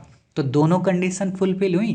तो हमारा आंसर क्या आया, हमारा आंसर आया +5 शेषफल। क्यों आया, क्योंकि ये शेषफल की परिभाषा को प्रमाणित करता है। ठीक है, और दूसरी बात क्यों, क्योंकि शेषफल कभी भी ऋणात्मक नहीं होता है। ठीक है, तो ये बातें आप समझ गए। अब इन्हीं बातों को नोट डाउन कर लो, है ना। अब इन्हीं बातों को नोट डाउन कर लो, नहीं तो फिर आप कहोगे कि सर आपने लिखा दिया, पढ़ा दिया, सारी चीज़ें कर दी, लेकिन समझ में नहीं आया। एक बात और चलो बता देते हैं, एग्जाम्पल जो मैं बोल रहा था, फिर लिखाता हूँ आपको। इमेजिन करो कि आपके पास, सर्दी का मौसम है ना, आपके पास 12 सेब हैं। ठीक है, आपके पास 12 सेब हैं। आप में से आपके दोस्तों ने 10 सेब खा लिए, 10 सेब खा लिए, तो कितने सेब बचे, 2 शेष बचे ना। क्या आप ये कहोगे कि माइनस के 2 सेब बचे, नहीं ना, आप ये कहोगे 2 सेब बचे हैं। मतलब या तो उसने अभी खाए हैं या तो नहीं खाए हैं, लेकिन 2 बचे हैं, बस इतना पता है। ठीक है, आप ये नहीं कह सकते हो कि मेरे पास माइनस के 2 आम बचे हैं। क्लियर, यहाँ पे यही समझाना चाहता हूँ कि शेष फल का मतलब ये बचा हुआ भाग। तो बचा हुआ भाग निगेटिव नहीं होता है। क्लियर, चलिए तो अब लिख लो, अब यही बातें लिख लो आप जितनी मैंने आपको पढ़ाई। ठीक है, क्वेश्चन लिख लो एग्जाम्पल के रूप में। पहले तो आपने लिखा होगा ना कॉन्सेप्ट 3, फिर ये जितना मैंने लिखाया इसको भी लिख लिया होगा, कोई बात नहीं, है ना। आप नीचे लिख लो यहाँ पे क्वेश्चन। ठीक है, लिखो क्वेश्चन में कि -50/11 का शेषफल ज्ञात कीजिए। -50/11 का शेषफल ज्ञात कीजिए। ठीक है, यहाँ आंसर लिखो, A -6, B +6, C +5, D -5। ठीक है, आंसर इसका क्या आया था, +5 आया था। ठीक, अब यहाँ पे हल लिखो, -50/11 लिखो। ठीक है, बराबर यहाँ लिखो। ठीक है, बराबर नहीं, ये सिंबल बनाओ एरो का, और 11 का भाग दो -50 में, तो 11 चौको 44, ऐसे ही पूरा सॉल्व करो। ठीक, -6 शेषफल नहीं है, शेषफल नहीं है। ठीक, और ये 3 बिंदी में 1 बिंदी ऊपर 2 नीचे, इनको बोलते हैं इसलिए, और ये 2 बिंदी ऊपर 1 बिंदी नीचे, इसको बोलते हैं चूंकि। तो ये वाला यूज करो सिंबल, इसलिए वास्तविक शेषफल बराबर भाजक माइनस शेषफल। ठीक, भाजक कितना है, 11 - 6। ठीक है, अब यहाँ माइनस को ये प्लस मत कर देना। ठीक है, 11 - 6, तो यहाँ 5 शेषफल। ठीक, ये 5 हो गया। अब शेषफल नहीं है, कारण लिखो, शेषफल ऋणात्मक नहीं होता, शेषफल ऋणात्मक नहीं होता। ठीक है, ये चीज़ें लिख गई। अब यहाँ पे 5 शेषफल आ गया। अब यहाँ लिखो 5 कैसे आएगा, 5 कैसे आएगा, हेडिंग डालो। ठीक, 5 कैसे आएगा, लिखो, हमने शेषफल की परिभाषा में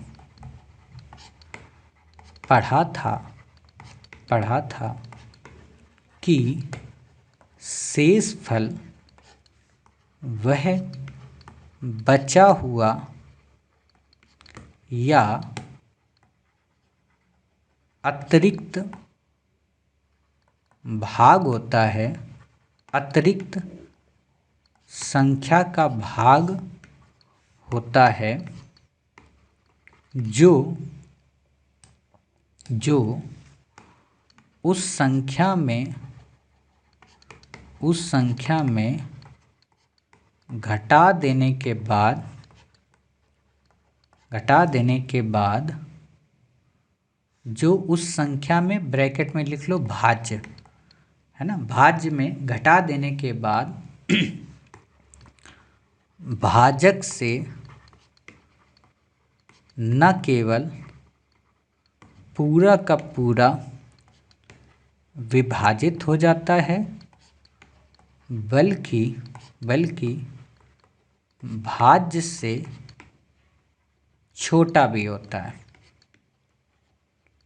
भाज्य से छोटा भी होता है। अब वही बात हो गई। अब यहाँ पे लिख लो इसको, लिखोगे क्या, लिखोगे यहाँ पे -50 है, -50 -5 बराबर -55। ठीक, अब यहाँ लिखो -55 -50 से छोटा है, या कहें -50 बड़ा है -55 से, संख्या पद्धति अनुसार, संख्या पद्धति के अनुसार, संख्या रेखा के अनुसार लिखो, पद्धति नहीं, संख्या रेखा के अनुसार। ठीक है, संख्या रेखा मतलब समझ गए, ये जो मैंने 0 से बनाई -1 -2, ठीक, संख्या रेखा के अनुसार।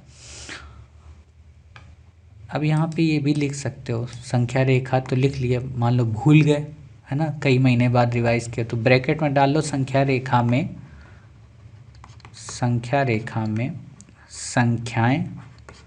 संख्याएं बाएं से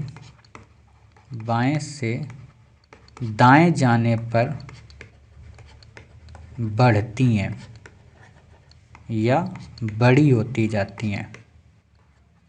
ठीक है, अब याद रहेगा, बड़ी होती जाती हैं। मुझे लगता है ना मैं सब कुछ मैथ में आपको लिखा दूं, कुछ भी ना छूटे, मतलब आपके दिमाग में एक सुई की नोक के बराबर ये ना रहे कि मैथ में आपको ये नहीं आता। ठीक, लेकिन वही है कि लिमिट तक ही रह सकता हूँ चीज़ों को। तो अब आपने ये लिख लिया, ठीक, कि छोटा होता है, छोटा है। यहाँ पे दूसरा लिखो -55/11 बराबर 5 बार, और यहाँ लिखो पूरा का, यहाँ लिखो भाजक से पूरा का पूरा विभाजित है, विभाजित भी है, विभाजित भी है। अतः इसका शेषफल -6 ना होकर +5 ही होगा। प्रूफ कर दिया आपको, -6 ना होकर +5 ही होगा। क्लियर। तो अब आपसे अगर कोई पूछेगा तो आप आसानी से इसका आंसर दे सकते हो, कोई आपको दिक्कत भी नहीं आएगी, कोई आपको परेशानी नहीं भी आएगी, पूरा कॉन्सेप्ट समझा दिया, इवन आपको रिटन में भी लिख दिया। ठीक है, तो अब आपको नहीं भूलना है, किसी भी तरीके से नहीं भूलना है। ठीक है, नहीं भूलना है तो नहीं भूलना है। अब लिखो कुछ क्वेश्चन प्रैक्टिस में, अच्छे से प्रैक्टिस करा दूं ताकि आप कहें कि हाँ सर अब हम ना ही भूलेंगे। लिखो क्वेश्चन प्रैक्टिस में, फटाक से आंसर देना है सॉल्व करके। -40/9 का शेषफल क्या होगा, का शेषफल क्या होगा। ठीक है, प्लस का 6, प्लस का 5, माइनस का 5 और डी -4। ठीक, -40/9 का शेषफल क्या होगा। एक क्वेश्चन ये लिखो, सॉल्व करो, वीडियो को पॉज करो। दूसरा क्वेश्चन लिखो, दूसरा क्वेश्चन लिखो, -100/90 का शेषफल। अब यहाँ पर वो अंश और हर वाली बुद्धि मत लगा देना, ये ध्यान रखना ये माइनस का है।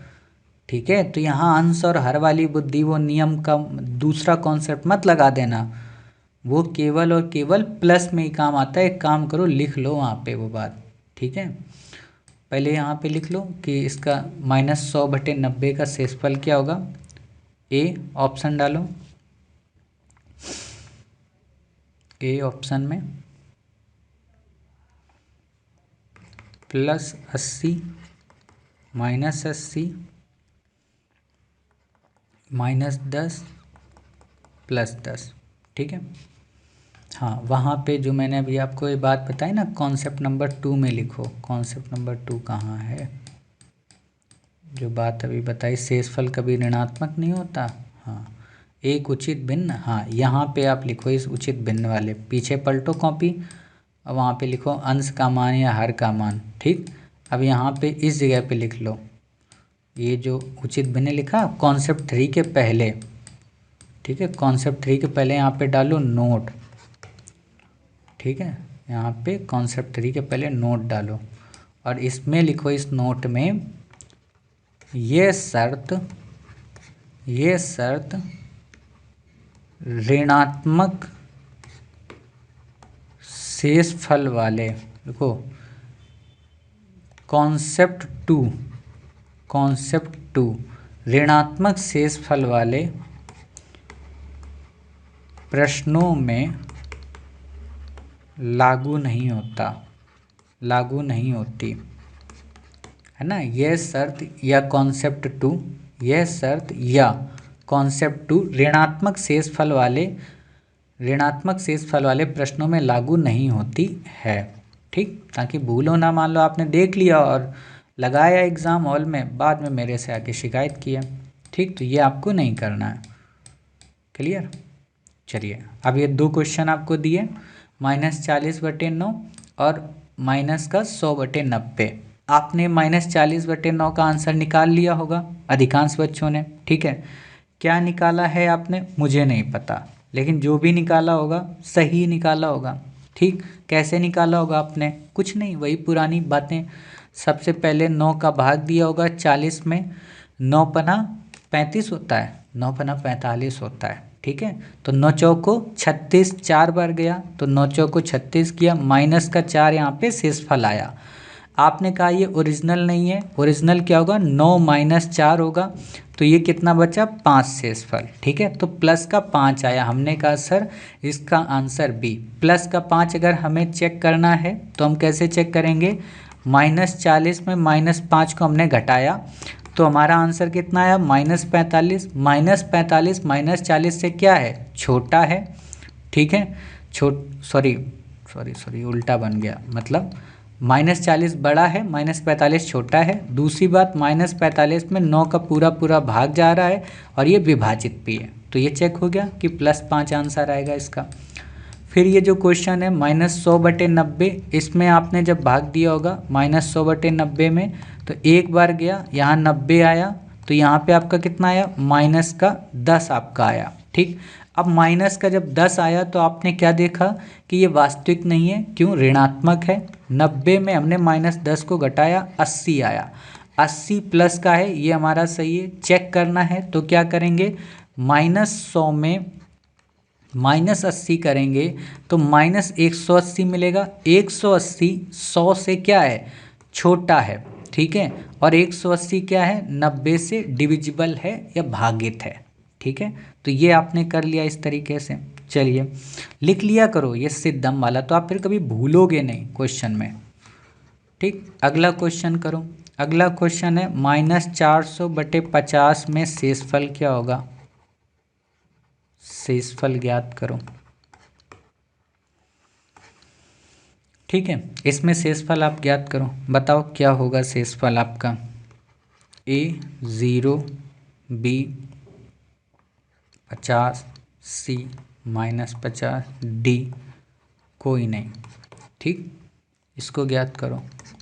अब देखो यहाँ पे आप कंफ्यूज होगे इस सवाल को करने में, तो जब कंफ्यूज हो ना, मन कुछ भी ना काम करे, तो फिर इसको प्रूफ भी करना, तो प्रूफ से आपको पता चल जाएगा कि इसमें आंसर कौन सा आना चाहिए, है ना। तो कई ऐसे प्रश्न मिलेंगे जहाँ मन कंफ्यूज हो जाएगा, और कंफ्यूज कैसे होगा?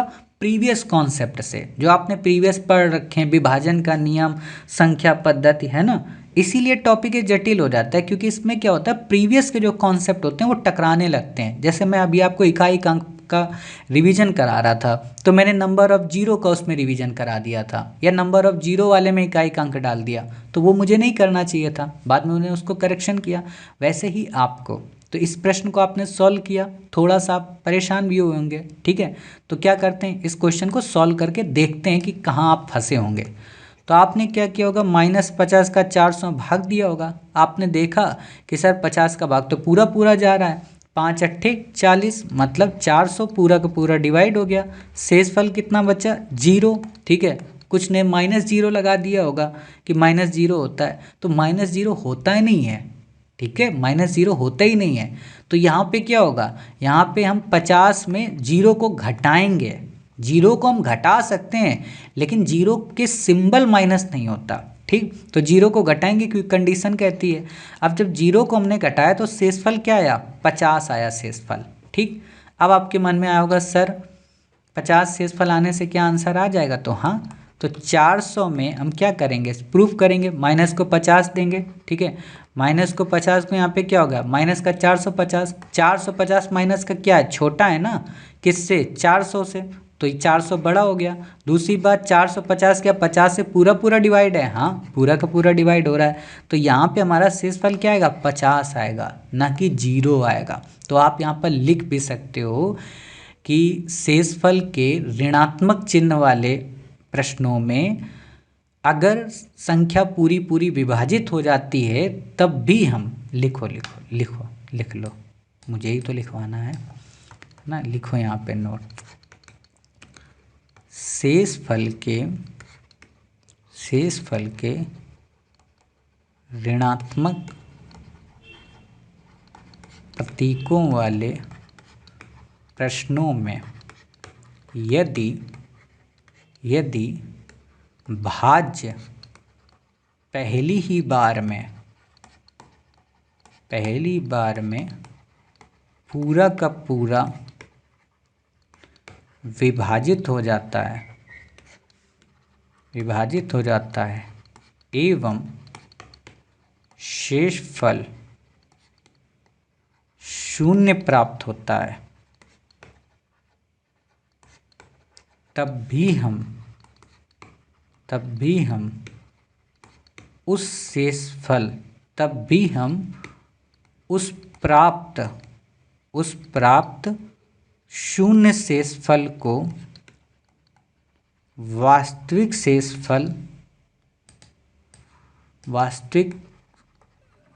शेषफल नहीं मानेंगे, बल्कि उसे भी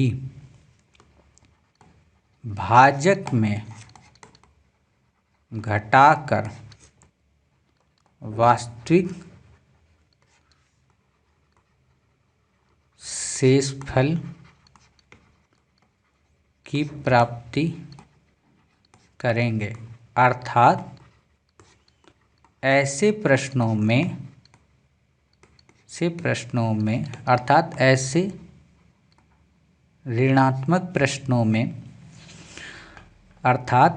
ऋणात्मक प्रश्नों में जो पूर्णतः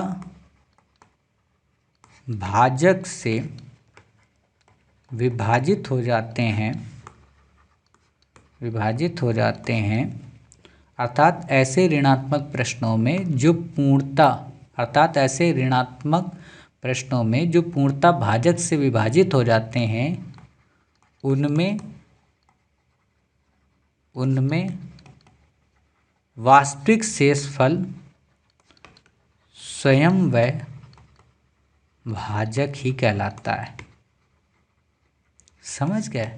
अब यहाँ पे क्या था, 50 आया तो 50 क्या है, 50 से ही हम भाग दे रहे हैं तो 50 ही शेषफल आ गया। तो ऐसे ही जब भी अब आपको आगे कोई नंबर मिलेगा जो पूरा से पूरा विभाजित होगा, तो आप बिना सोचे समझे कह देना कि सर भाजक ही इसका शेषफल कहलाएगा। रीचेक करने के लिए आप इनको मान सकते हो। ठीक है, चलिए एक लास्ट क्वेश्चन और कर लो, फिर एक नया कॉन्सेप्ट आपको समझाते हैं। लिखो, -400/500, -400/500 में शेषफल क्या होगा, -400/500 में शेषफल क्या होगा। आपको क्या करना है, आप कुछ नहीं करना है। यहाँ पे आपने जो कॉन्सेप्ट नंबर 2 पढ़ा था उसको थोड़ा सा यूज करो। ठीक है, थोड़ा सा यूज करना है, पूरा नहीं यूज करना है। ठीक, कॉन्सेप्ट नंबर 2 क्या पढ़ा था कि अंश जो है वो छोटा हो। ठीक है, अंश जो है वो मतलब छोटा हो और हर बड़ा हो। ठीक, यहाँ पे वही नियम है, -400/500। ठीक है, तो आपको यहाँ पे शेषफल क्या मिला, आपको यहाँ पे शेषफल मिला सर -400। लेकिन मैंने क्या कहा, ऋणात्मक प्रश्नों में ये कंडीशन लागू नहीं होती, मतलब डायरेक्ट नहीं लागू होगी कि आप यहाँ पे भी कह दो -400 शेषफल आएगा। तो अब आपको क्या करना है, अब आपको इसी 500 में इस 400 को घटा देना है। ठीक है, और जो अब शेषफल मिलेगा 100, ये वास्तविक शेषफल कहलाएगा। मतलब इस तीसरे कॉन्सेप्ट को जब अंतिम सवाल को हम सॉल्व कर रहे तो न केवल इसमें तीसरा कॉन्सेप्ट यूज होगा बल्कि इसमें दूसरा कॉन्सेप्ट भी यूज होगा। तो तीसरे का कॉन्सेप्ट और दूसरे का कॉन्सेप्ट मिलाकर ही ये प्रश्न सॉल्व होगा, ना कि डायरेक्टली दूसरे कॉन्सेप्ट से सॉल्व हो जाएगा। ठीक है, तो इसीलिए मैंने वहाँ दूसरे कॉन्सेप्ट में लिखा दिया था कि ये कॉन्सेप्ट नंबर 2 की शर्त आपके ऋणात्मक चिन्हों में लागू नहीं होगी। यानी कि -400 अगर दिया है, ये 500 दिया है, तो -400 इसका डायरेक्ट आंसर नहीं होगा, बल्कि हम -400 इसको निकाल तो लेंगे शेषफल के लिए, और इस -400 को जो भी भाजक है उसमें भाग देंगे और फिर जो आएगा वो वास्तविक शेषफल। ठीक है, तो इसलिए आप समझ गए। तो हमने बस एक बेसिक फाउंडेशन के लिए 400 को लिया, क्योंकि ये अंश छोटा है किससे, हर से। ठीक, तो इतनी बातें क्लियर हो गई। चलिए अब बात करते हैं कॉन्सेप्ट नंबर 4 की, जो कि हमारा लास्ट कॉन्सेप्ट है। ठीक, लिखो इस कॉन्सेप्ट में, इसमें क्या है, गुणनखंड के, लिखो गुणनखंडों के प्रश्नों में, गुणनखंडों के प्रश्नों में आप तब तक इंडिविजुअल डिवाइड करो, गुणनखंड के प्रश्नों में आप तब तक इंडिविजुअल डिवाइड करो जब तक, ये थोड़ा कठिन है, जब तक छोटा उत्तर न मिल जाए। ठीक है, गुणनखंड के प्रश्नों में आप तब तक इंडिविजुअल डिवाइड करो जब तक छोटा उत्तर ना मिल जाए। इसको साधारण शब्दों में लिख लो, अर्थात गुणनखंड के प्रश्नों में, गुणनखंडों के प्रश्नों में हमें प्रत्येक गुणनखंड को अलग अलग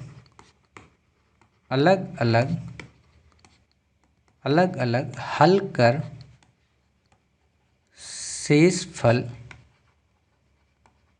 निकालने की आवश्यकता पड़ती है, न कि एक साथ। ठीक है, इसको लिख लो। गुणन, पहले तो मैं अर्थ समझा दूंगा गुणनखंड किसको कहते हैं। अभी लिखो, गुणनखंडों के प्रश्नों में आप तब तक इंडिविजुअल डिवाइड करो जब तक छोटा उत्तर न मिल जाए, अर्थात गुणनखंडों के प्रश्नों में हमें प्रत्येक गुणनखंड को अलग अलग हल कर शेषफल निकालने की आवश्यकता पड़ती है, न कि एक साथ। ये क्या मतलब है, पहला तो ये समझो गुणनखंड किसको बोलते हैं।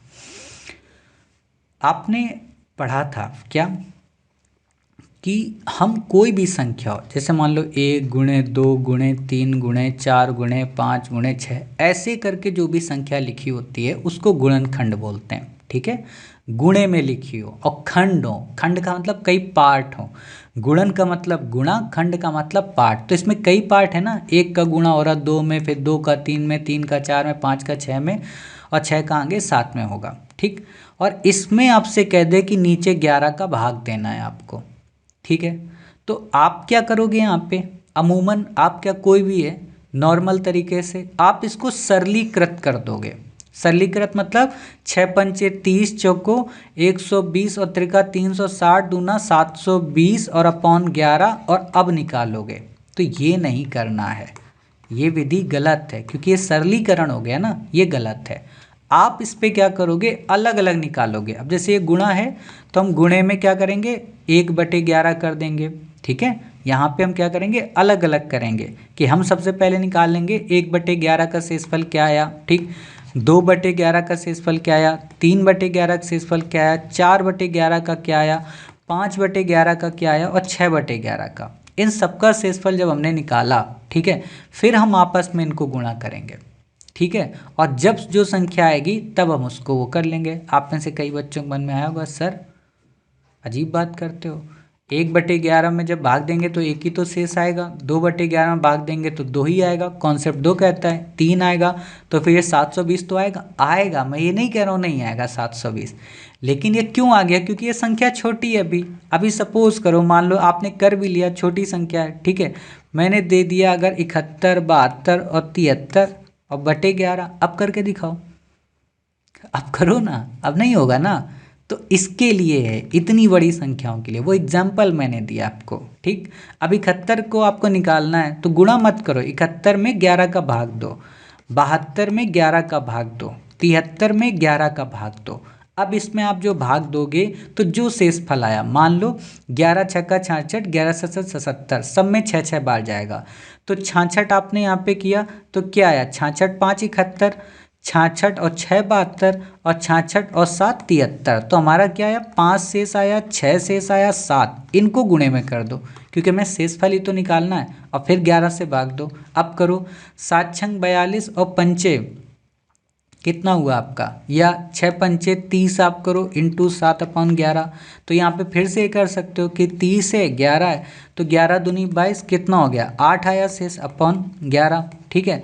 अब ये इतना आ गया आपका, ठीक। तो 8 सत्ते कितना हुआ, 56। अब यहाँ पे 11 से आप भाग दो, 11 पचे 55, कितना आपका शेष बचा, 1 शेष बचा। अब यहाँ पर भी कुछ बच्चे एक नया दिमाग लगाएंगे, क्या कहेंगे, सर अभी 8 गुणे 7 है ना, तो हम इनका अलग अलग शेषफल निकाल लेते हैं ना। 8 गुणे 7 में 8 अलग शेषफल आ गया, ठीक है, और ये 7 अलग शेषफल आ गया, तो क्या 56 शेषफल आएगा टोटल, ये नहीं आएगा, है ना, क्योंकि 11 डिवाइड में है।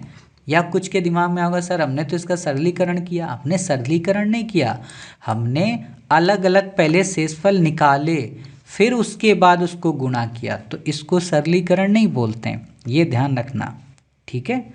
ये कॉन्सेप्ट है यही कि अलग अलग, जब तक हम मतलब गुणा नहीं करना है, हमें सबसे पहले शेषफल निकालना है, और शेषफल निकालने के बाद ही फिर हम इनको आपस में गुणा करेंगे, ठीक है। तो आप चाहे तो एक लाइन नीचे लिख लो, नोट में लिखो, नोट में ऐसे गुणनखंड वाले प्रश्नों में, ऐसे गुणनखंड वाले प्रश्नों में हमें सबसे पहले दिए गए गुणनखंडों को अलग अलग रूप में शेषफल निकालना चाहिए, शेषफल निकालना चाहिए। फिर उन निकले शेषफल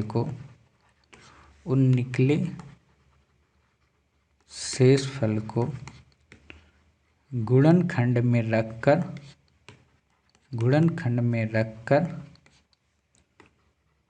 सरलीकरण कर, अब लिख लो चाहे, गुणनखंड में रखकर सरलीकरण कर अंतिम शेषफल की प्राप्ति करनी चाहिए, अंतिम शेषफल की प्राप्ति करनी चाहिए, ठीक है। अंतिम का मतलब कि जो हमने ये आपको बताया 5 गुणे 6 गुणे 7 जो ये निकला, इसमें 11 किया, अब इनका हम आपस में डिवाइड किए, ठीक है। 7 छंग 42 इंटू 5 कर लो चाहे। अब 42 में आप निकालो शेषफल, ठीक है।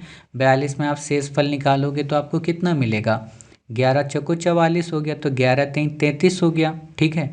अब 33 हुआ तो 7 2 9 बचा, और ये 5 हो गया, ठीक है, और ये 11, अब 9 पना 45 हो गया, ये 11, फिर भी एक ही शेषफल आया, ठीक है।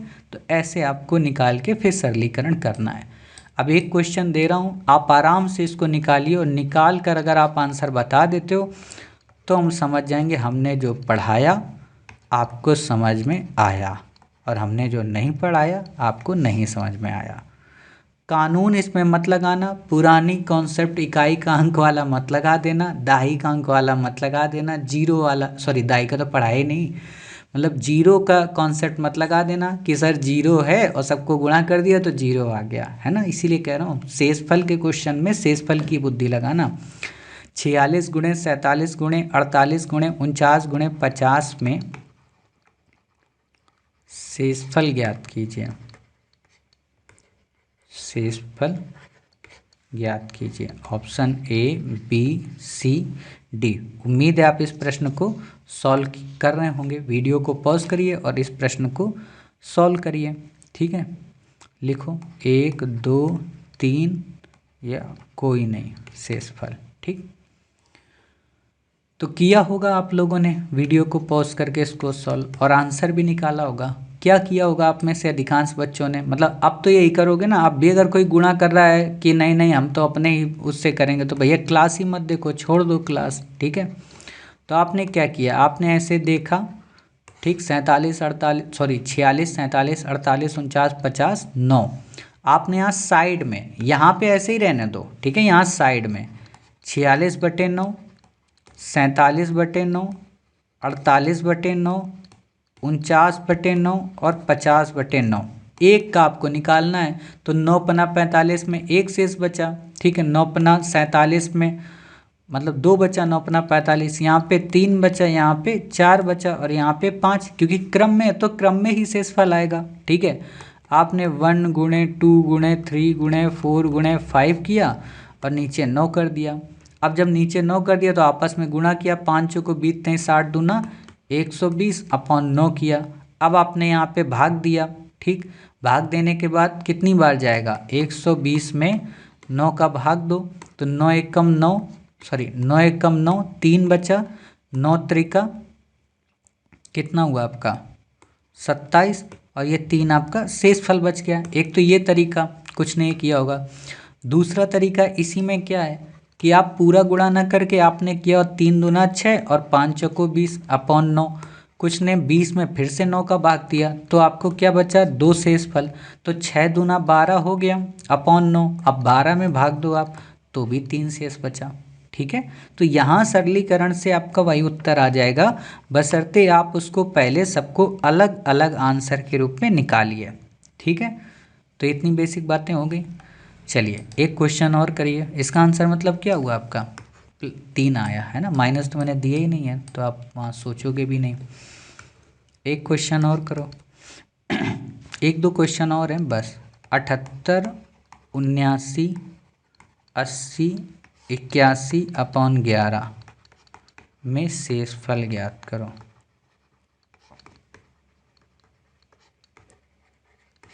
ठीक है। अच्छा, एक क्वेश्चन आपके मन में आया होगा कि सर जब लास्ट में इसमें सरलीकरण करते हैं और अगर हर बड़ा मिल जाए अंश छोटा मिल जाए तो शेषफल का कॉन्सेप्ट नंबर 2 से यूज कर सकते हैं। हाँ कर सकते हैं यहाँ पे, क्योंकि ये प्लस का है, ठीक है। मतलब लास्ट में आप उसको कर सकते हो। तो आप इसको देखें क्वेश्चन को, A B C D option है 1 2 0 3, ठीक है।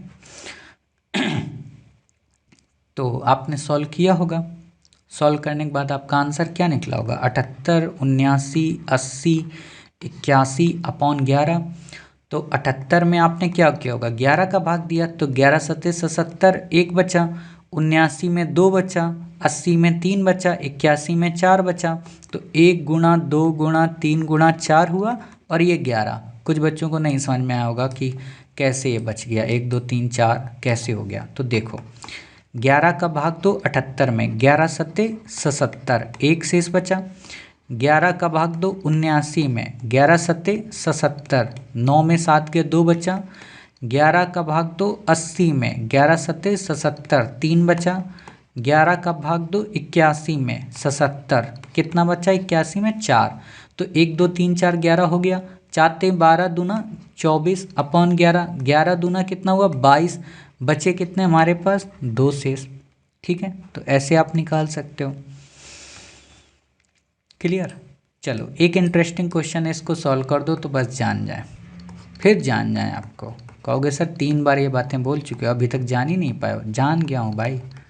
ठीक है, डैश डैश डैश डैश गुणे 11 अपॉन 11 में शेषफल ज्ञात करो। में शेषफल क्या होगा?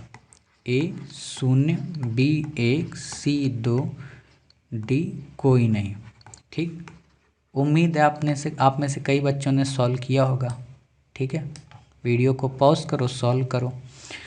आपने जब इसको सॉल्व किया तो आप में से अधिकांश बच्चों ने क्या किया? आदत अभी लगा दी ना। जैसे आपने एक खेल देखा है, खेल खेला होगा, है ना, चिड़िया उड़ी, कौआ उड़ा, गाय उड़ी, भैंस उड़ी, है ना। इसमें हम जब उड़ाते हैं तो फिर सब उड़ा देते हैं। वैसे ही आप लोगों ने इस सवाल के साथ कर दिया होगा। क्या किया होगा? अमूमन अधिकांश बच्चे ने 1 गुणा 2 गुणा 3 गुणा 4 गुणा 5 गुणा 6 गुणा 7 गुणा 8 गुणा 9 गुणा 10 गुणा 11, है ना, मतलब ये 11 और अपॉन 11। अब आप निकाल लोगे एक का शेष, 1/11 अलग, 2/11 अलग, 3/11 अलग, 4/11 अलग, 5/11 अलग। ठीक है, ये निकाल लोगे। अरे भैया ये मूर्खता नहीं करनी है आपको। जब भी ऐसा प्रश्न आपको मिल जाए ना जो पूरा का पूरा डिवाइड हो रहा हो, आपको यहाँ क्या दिख रहा है, ये 11 से 11 डिवाइड हो जाएगा, तो जब ये 11 से 11 पूरा डिवाइड हो गया तो शेषफल तो कुछ बचा ही नहीं ना।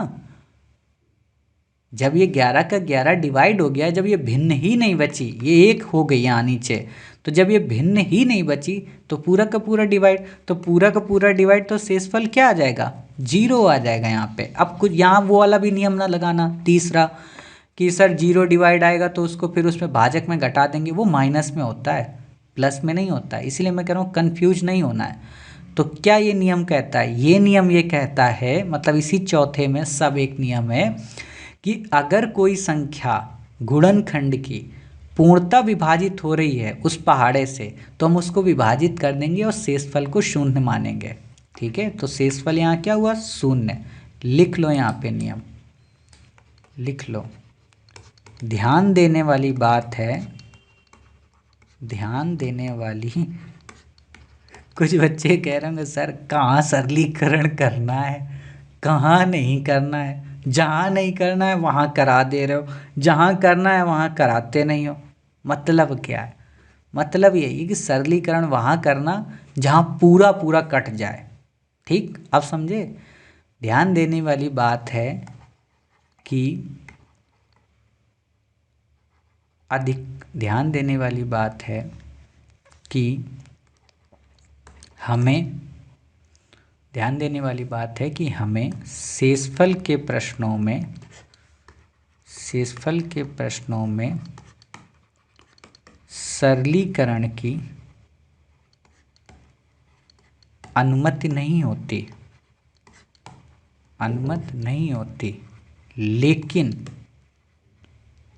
लेकिन हम अपवाद स्वरूप उन प्रश्नों में सरलीकरण कर सकते हैं जो पूर्णतः एक दूसरे से विभाजित हो रहे हो।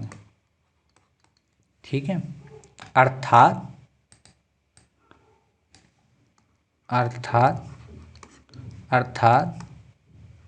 हर अंश को पूर्णतः विभाजित करता हो या अंश के किसी एक गुणनखंड को पूर्णतः विभाजित करता हो। अब ये लाइन लिखा के ना मैंने आपके लिए आसान कर दिया आगे के 2 क्वेश्चन। पूर्णतः विभाजित करती हो, है ना, अर्थात हर अंश को पूर्णतः विभाजित करता हो या अंश के किसी एक गुणनखंड को पूर्णतः विभाजित करता हो। किसी एक गुणनखंड का मतलब समझे, मतलब जैसे मैंने 1 गुणे 2 गुणे 3 गुणे 4 बोला 5 और गुणा डैश डैश डैश ये 11, तो हमने इधर वालों को थोड़ा ना काटा, हमने क्या देखा ये 11 से 11 कट रहा था बस। तो ऐसे ही पूरे के पूरे उसमें हमें ये देखना है कि जो हर है वो अंश के क्या किसी एक गुणनखंड को पूर्णतः विभाजित कर रहा है, और कर दे रहा है तो हम उसको विभाजित कर देंगे और शेषफल को हम 0 मान लेंगे। ठीक है, तो समझ गए। और एक बात और, जब भी यहाँ क्वेश्चन ना कर पाना ना, निराश मत होना। आप कहीं से भी पढ़े होगे, गोल्ड मेडलिस्ट भी हो गए, यहाँ गलती हो गई तो हो गई, बट सीसेट के एग्ज़ाम में नहीं गलती करना है। आप हमसे सीख रहे हो, हम ये सिखा रहे हैं। हाँ, ये जब आप सीख लो, पूरा नियम आपको याद हो, प्रैक्टिस सीट जब करो या टेस्ट सीरीज़ दो, वहाँ गलती होती है तो अपने आप पे शर्म करना कि यार हमने रिवीजन क्यों नहीं किया। ठीक है, ये चीज़ ध्यान देना।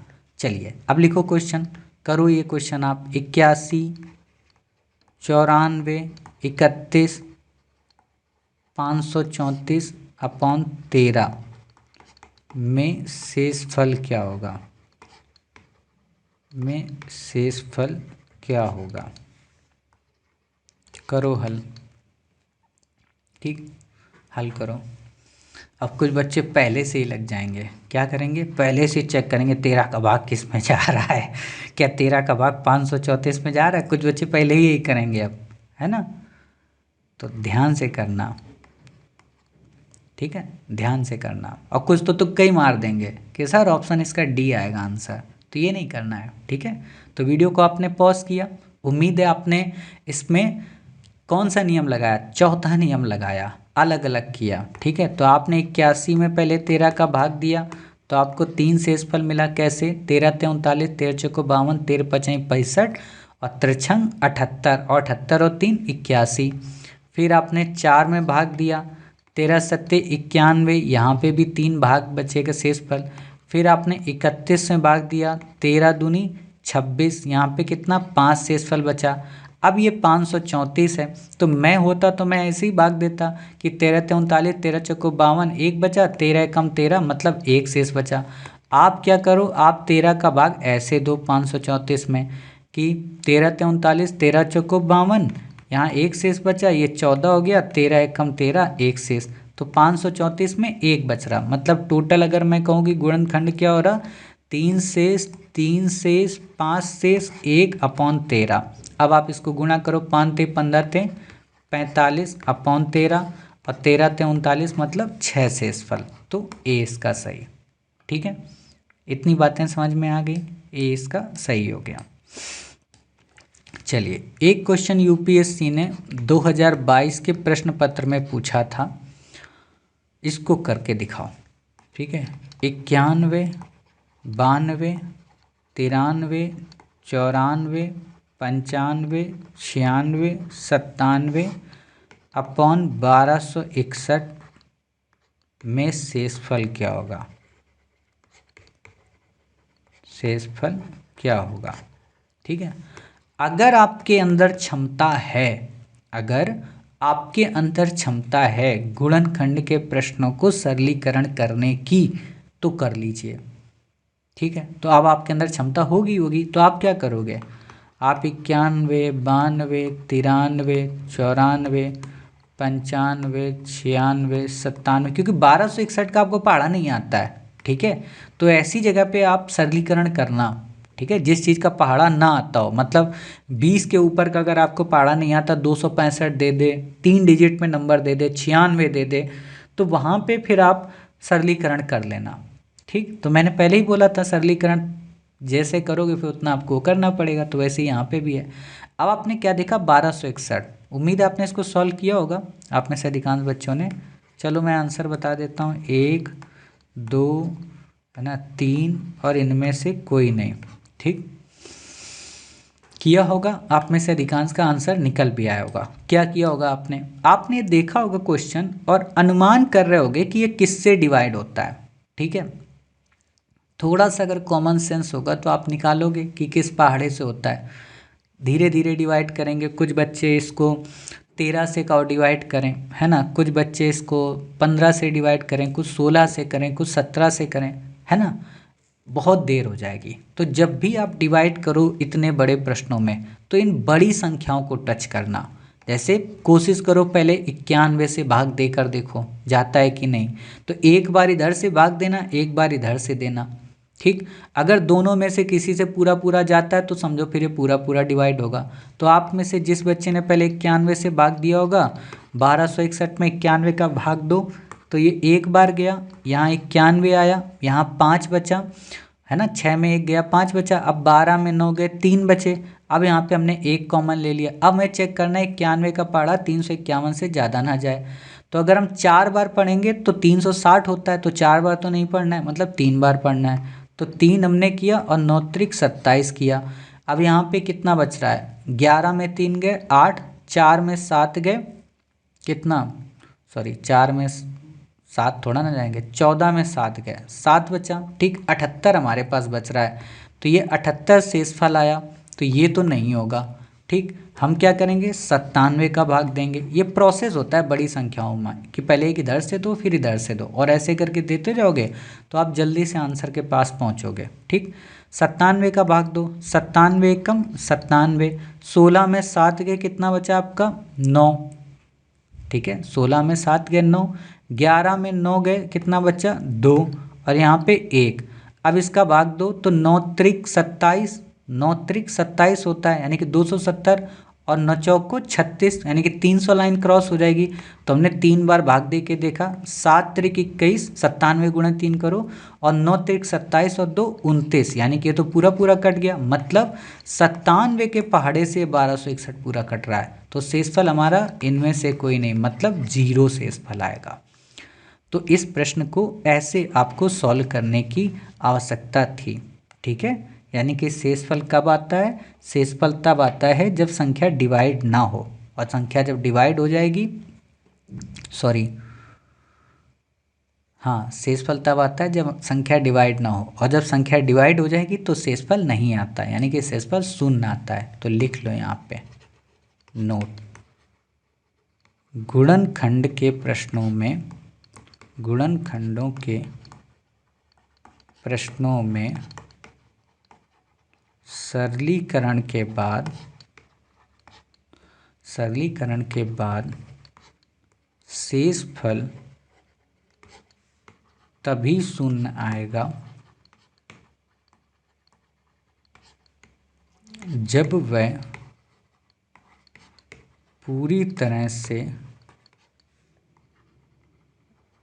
डिवाइड हो जाए, वरना गुणनखंडों के प्रश्नों में सरलीकरण के बाद शेषफल तभी शून्य आएगा जब वह पूरी तरह से डिवाइड हो, वरना वह डिवाइड न होने पर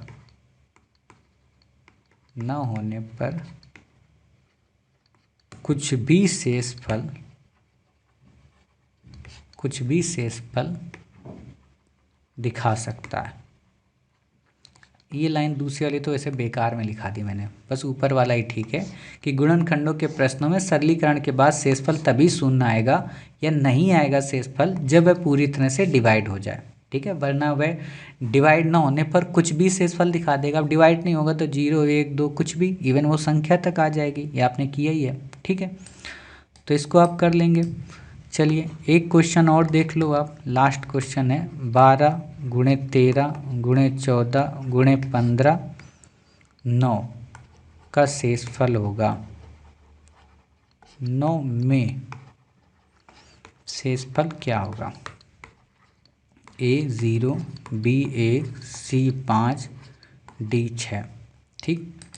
उम्मीद है आपने इसको सॉल्व किया, ठीक है। अब क्या सॉल्व कियोगे, आपको एक चीज़ दिख रही होगी 12 गुणे 13 गुणे 14 गुणे 15 अपॉन 9, कि ये 9 तो पूरा पूरा डिवाइड हो जाएगा। कैसे, क्योंकि कई बार मतलब 3 का गुणनखंड हो रहा है। तो यहाँ हमने किया क्या, 3 त्रिका 9, 3 चौको 12, यहाँ किया क्या 53 15, ठीक है। तो यहाँ पे कट गया, यहाँ क्या आ गया नीचे हमारा 0 हो गया, मतलब 1 हो गया यहाँ पे। तो शेषफल हमारा क्या आ गया, शून्य आ गया एक तरीके से, ठीक। या फिर आप इसको पुरानी वाली विधि से करो जो आपका नियम है। देखो दोनों विधियां यहाँ काम करेंगी, ठीक है। 12 गुणे 13 गुणे 14 गुणे 15 9 आप करो। मैं इसलिए पहले ही कहता हूँ सरलीकरण नहीं करना है, ताकि अगर आप ये गुणा कर दिए तो आपका टाइम वेस्ट होगा, ठीक है।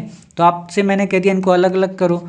तो 12 9 में कितना शेषफल आया 3, 13 9 में कितना शेषफल आया 4, 14 9 में कितना शेषफल आया 5, 15 9 में कितना शेषफल आया 6। तो यानी कि 3 गुणे 4 गुणे 5 गुणे 6/9, ठीक है। अब इसको करो, 4 3 12 है ना, 6 पंचे 30/9। तो फिर 12 9 में कितना आया 3 और 30 में कितना आया 3, ठीक है 9। अब 9/9 ये कट गया तो कितना आया 0 शेषफल, ठीक है। तो इस तरीके से हमने आपको ये वाला टाइप का क्वेश्चन क्लियर करा दिया। तो आज हमने क्या किए, हमने अपने 4 कॉन्सेप्ट कवर किए, ठीक है। फिर से रिवाइज करा देता हूँ। पहला जो कॉन्सेप्ट पढ़ा उसमें मैंने क्या बताया कि शेषफल के प्रश्नों में सरलीकरण की अनुमति नहीं होती है। दूसरा कॉन्सेप्ट हमने क्या बताया कि शेषफल कभी ऋणात्मक नहीं होता। तीसरा प्रश्न हमने आपको क्या बताया कि तीसरा नहीं, मतलब ये ऋणात्मक वाले को तीसरे में करो। दूसरे में मैंने बताया था क्या, अंश और हर को लेकर, कि अगर उचित भिन्न है या कहें हर बड़ा है अंश छोटा है तो जो अंश है वही शेषफल होगा। और चौथा बताया गुणनखंड को लेकर, ठीक है। अब हमारा 5वां कॉन्सेप्ट है, ये थोड़ा सा टफ कॉन्सेप्ट मिलेगा आपको। यहाँ पे हम पावर वाला करेंगे, ठीक है। यहाँ पे a+ है ना 1 की पावर n/a है ना, ऐसे करेंगे इसको। तो इसमें ये पता करना है कि इसमें शेषफल क्या होगा, ठीक। तो ऐसे प्रश्नों को करेंगे। इसके अलावा जो भी बाकी के टाइप रह गए हैं 5 6 7, इसको करके नेक्स्ट क्लास में इसको कवर कर लेंगे। छोटा ही सा बचा है, ज़्यादा नहीं है, ठीक है। तो उम्मीद है आपको आज की क्लास पसंद आई होगी, रिवीजन आपको पसंद आया होगा, आपने रिवीजन किया होगा। अगर ये क्लास नहीं समझ में आई, कोई बात आपको मिस कर गई, क्योंकि शेषफल की बात है, अगर आप भाग अंक देना नहीं जानते हैं तो मैं समझ सकता हूँ आपको जटिल लगेगी। तो आप इस क्लास को कम से कम 2 बार और देखें, तब आपका डाउट क्लियर हो जाएगा। या अपने डाउट्स जो आपने क्लास नोट्स बनाया है इस क्लास को सुनने के दौरान, ये क्लास जब हो जाए तो नेक्स्ट डे उसको आराम से उस नोट्स को फिर से पढ़ना, जितने एग्जाम्पल कराएं उनको चेक करना, तब हो सकता है आपका कॉन्सेप्ट क्लियर हो जाए, ठीक है। तो उम्मीद है आपको क्लास पसंद आई होगी। मिलते हैं अपने नेक्स्ट पार्ट में। अपना ख्याल रखिए, स्वस्थ रहिए। जय हिंद, जय भारत, वंदे मातरम, भारत माता की जय।